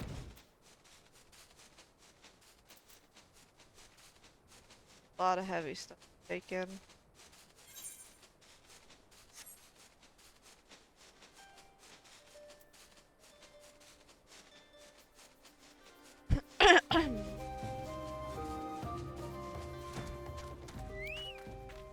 Papalima?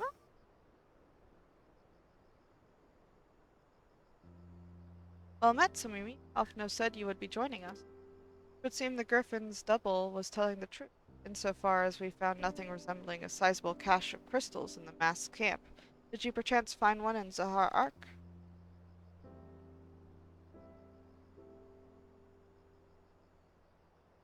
Actually,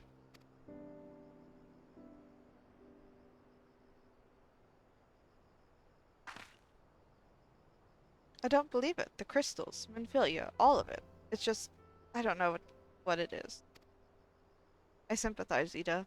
Even now I struggle to comprehend that which I saw. The only thing I can say with any certainty. Excuse me, guys. One sec.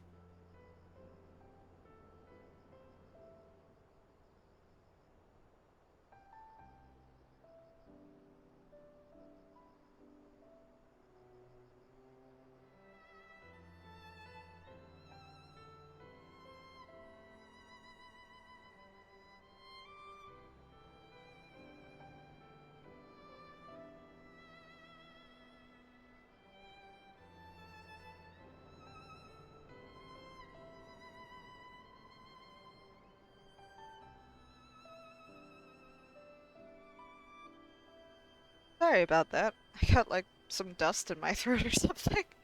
Oh, it was really bad. I sympathize, Ida. Even now I struggle to comprehend that which I saw. The only thing I can say with any certainty is that I feel blessed to have been granted a final chance to speak with her. It was bittersweet, but also affirming. Alphino, I believe it is past time Ida and I rejoin the Scions. We've been away for far too long.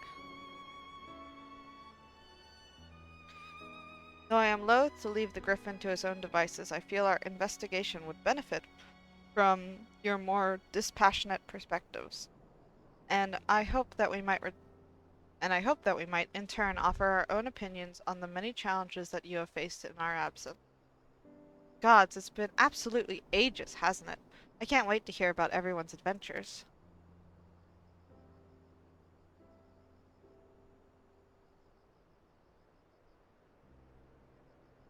We should be glad to recount them, and Tataro's tales may well surprise you.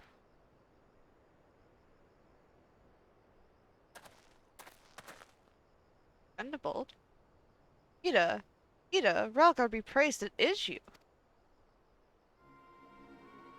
Ida, alive and standing here before me, in the flesh? I can hardly believe my eyes.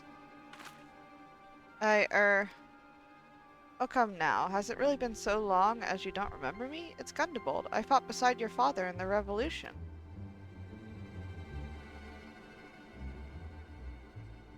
Do not think less of her, friends. It's been 20 years since the occupations that sent us our separate ways, but the Resistance were always welcome in Little Amigo.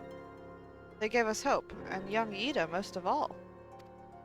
Ida here was always full of fire, ever the first to volunteer for a mission. Till the day she up and vanished, that is.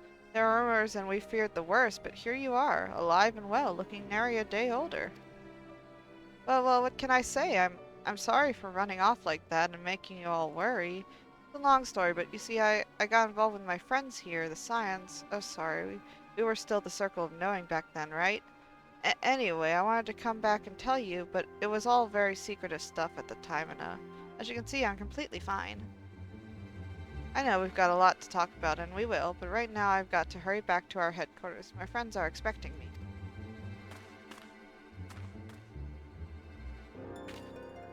Pray forgive her. It has been a very long day for us all. I promise we will visit again at the first opportunity.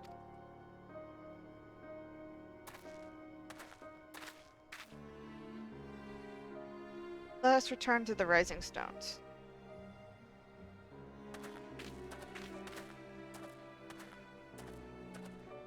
Else take me for giving you that mask. Huh. What's going on with this stuff?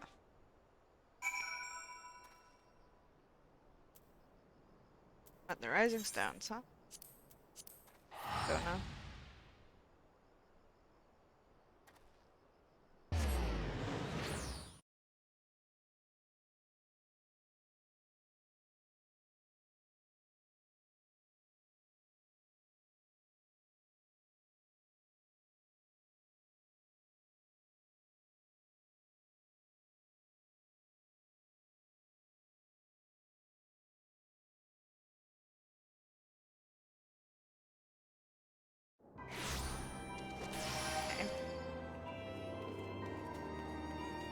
Wrong way. To the Rising Stones we go.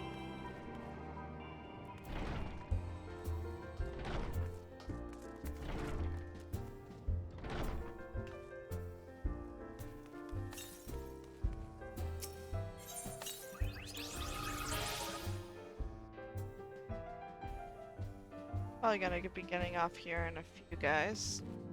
To finish up this quest tree.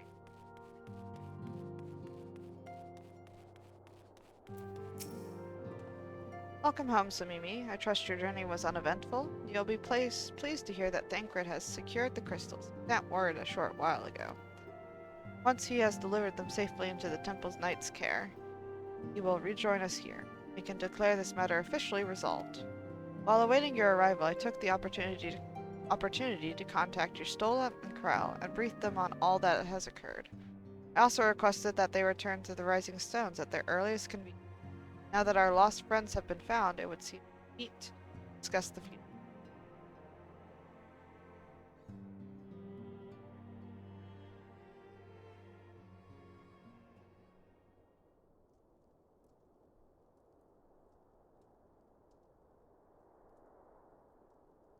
Back in the Solar. It's been too long since we were all together like this. Not since after Moonbraider. Much has changed since then. We ourselves, most of all.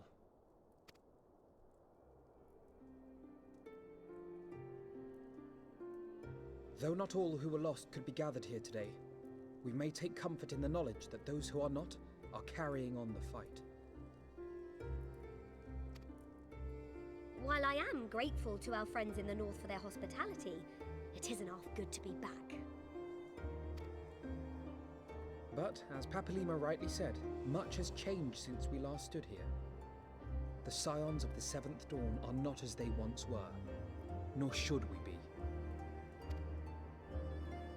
Our travels in the north brought us into contact with a host of fine and generous people, and their selfless deeds serve to show me that it is not lofty causes that should inform our actions, but our hearts. And I hope that the Scions might continue in this manner, as individuals driven by individual principles. Provided we all sincerely desire to work towards Eorzea's salvation, I believe the paths we follow to achieve it need not, and should not, be dictated by any single ideal. Companions bound by a common purpose, free to go whither they will. The idea is not without merit. Very well. I shall resume my research of the primals and the elder gods of Eorzea. Should anyone have need of my findings, you need only ask. I should be glad of your continued assistance.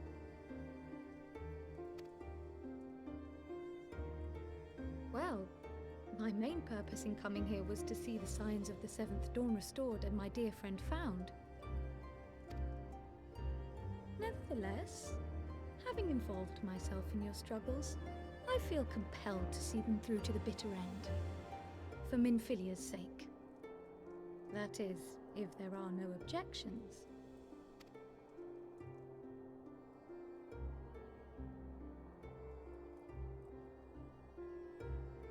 You will always be welcome here, Kryl.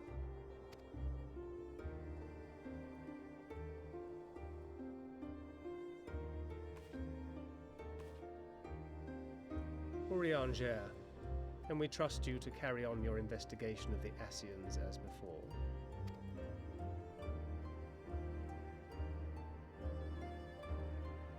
Regardless of mine own desires, I am undeserving of your trust, having so villainously deceived you all.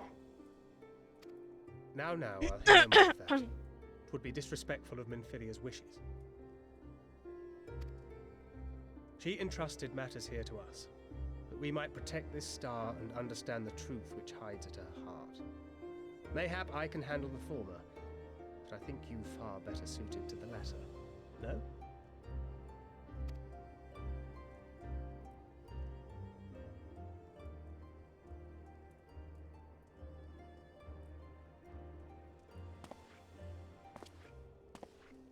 Very well.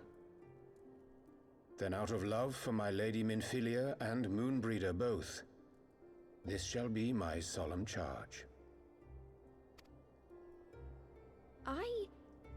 Papalimo and I should probably return to Thanalan to keep an eye on the Resistance. There's still the matter of the Griffin and the Amalja, not to mention the new Imperial Viceroy. That little lot must be worthy of our attention, right?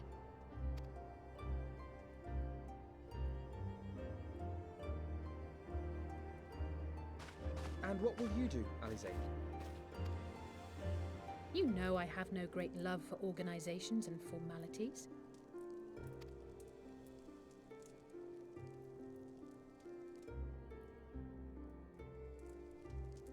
That being said, this new approach you propose is not wholly objectionable, and we've always got her to keep us from bickering. Excuse me, sorry. But I will suffer no titles. I am not here for House Leveilleur, nor to walk in Grandfather's shadow. Upon that point, we see eye to eye. If it please you, you may think of me as but another comrade in arms.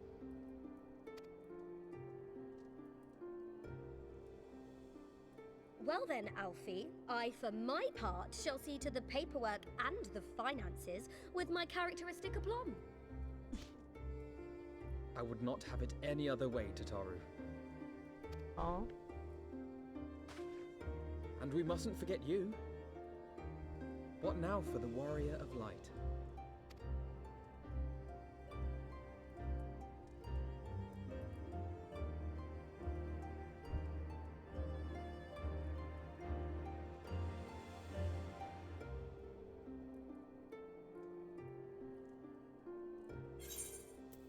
Venture what else the road goes on to strive for those lost.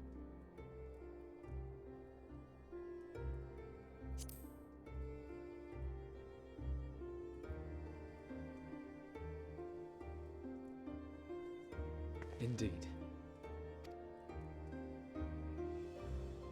The path behind us was fraught with hardship, and the path before us will be no less unforgiving.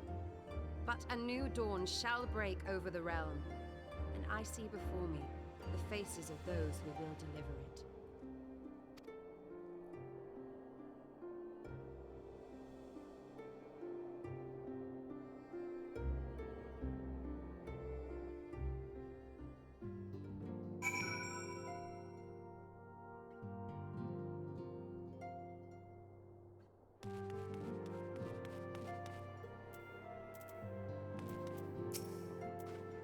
Look at them, Somimi. The scions of the Seventh Dawn. Look how far we've come. The people we've met, the moments we've shared, the losses we've suffered, the tragedies we've overcome. All of it has made us who we are today. Where we go from here and what the future holds, only the 12 know. But I know that we will find out together.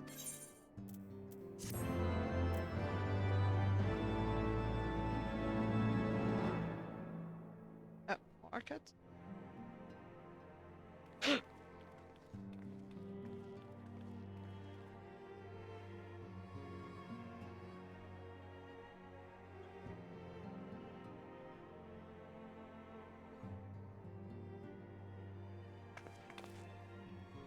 One world's heroes are another world's villains. One world's loss, another world's gain. Where men go as one, there is life. And where there is life,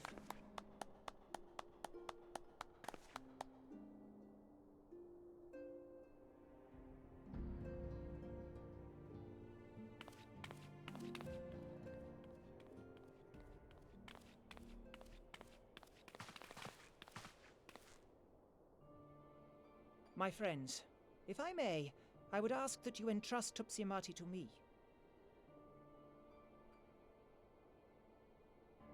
Clouds gather upon the horizon, and as Master Louisoix's disciple, I would keep it close at hand.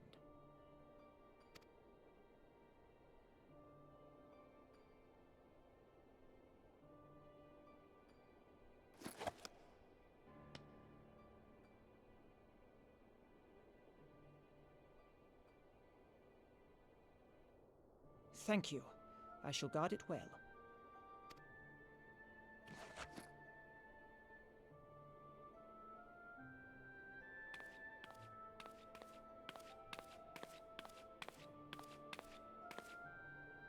There is cause to hope.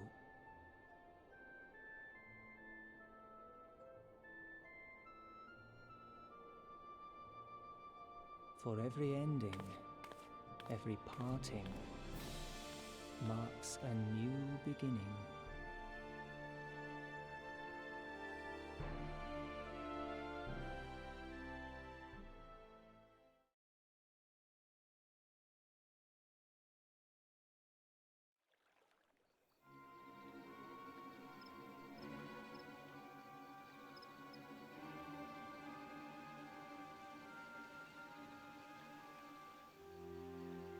What the fudge?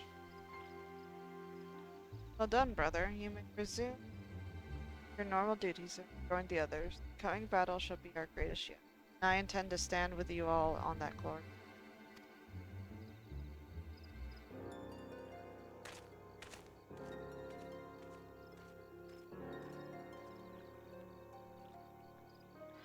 True believers are so readily led.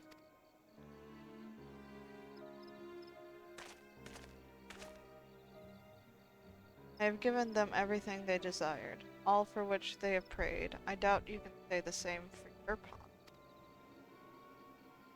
Get what you wanted then? Is it all worth it in the end?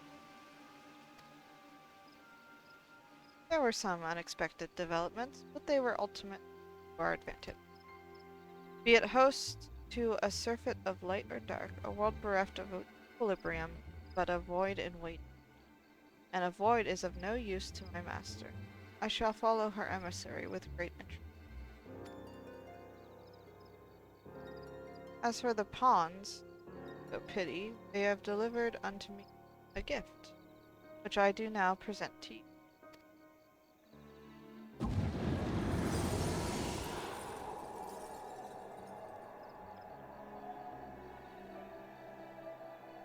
Guys.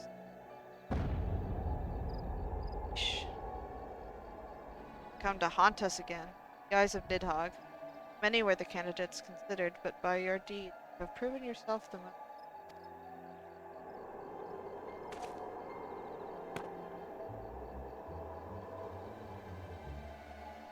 Man of boundless rage and bottomless despair, and whose breast beats with heart which thirsts for vengeance, you are fit to wield these eyes, for weal or for woe.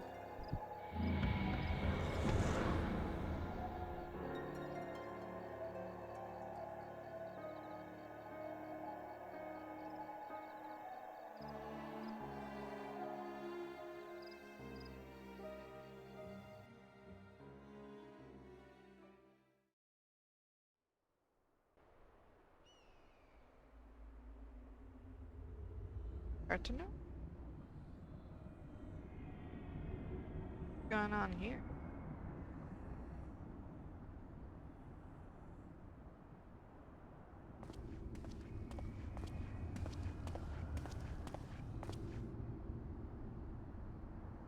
So it was here all along. You, hero, what are you up to?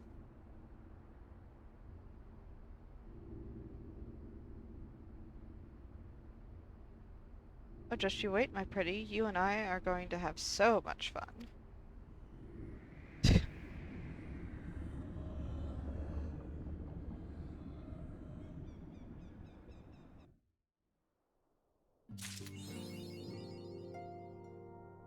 Retreat, no surrender. Okay, guys, well, I'm gonna call it here.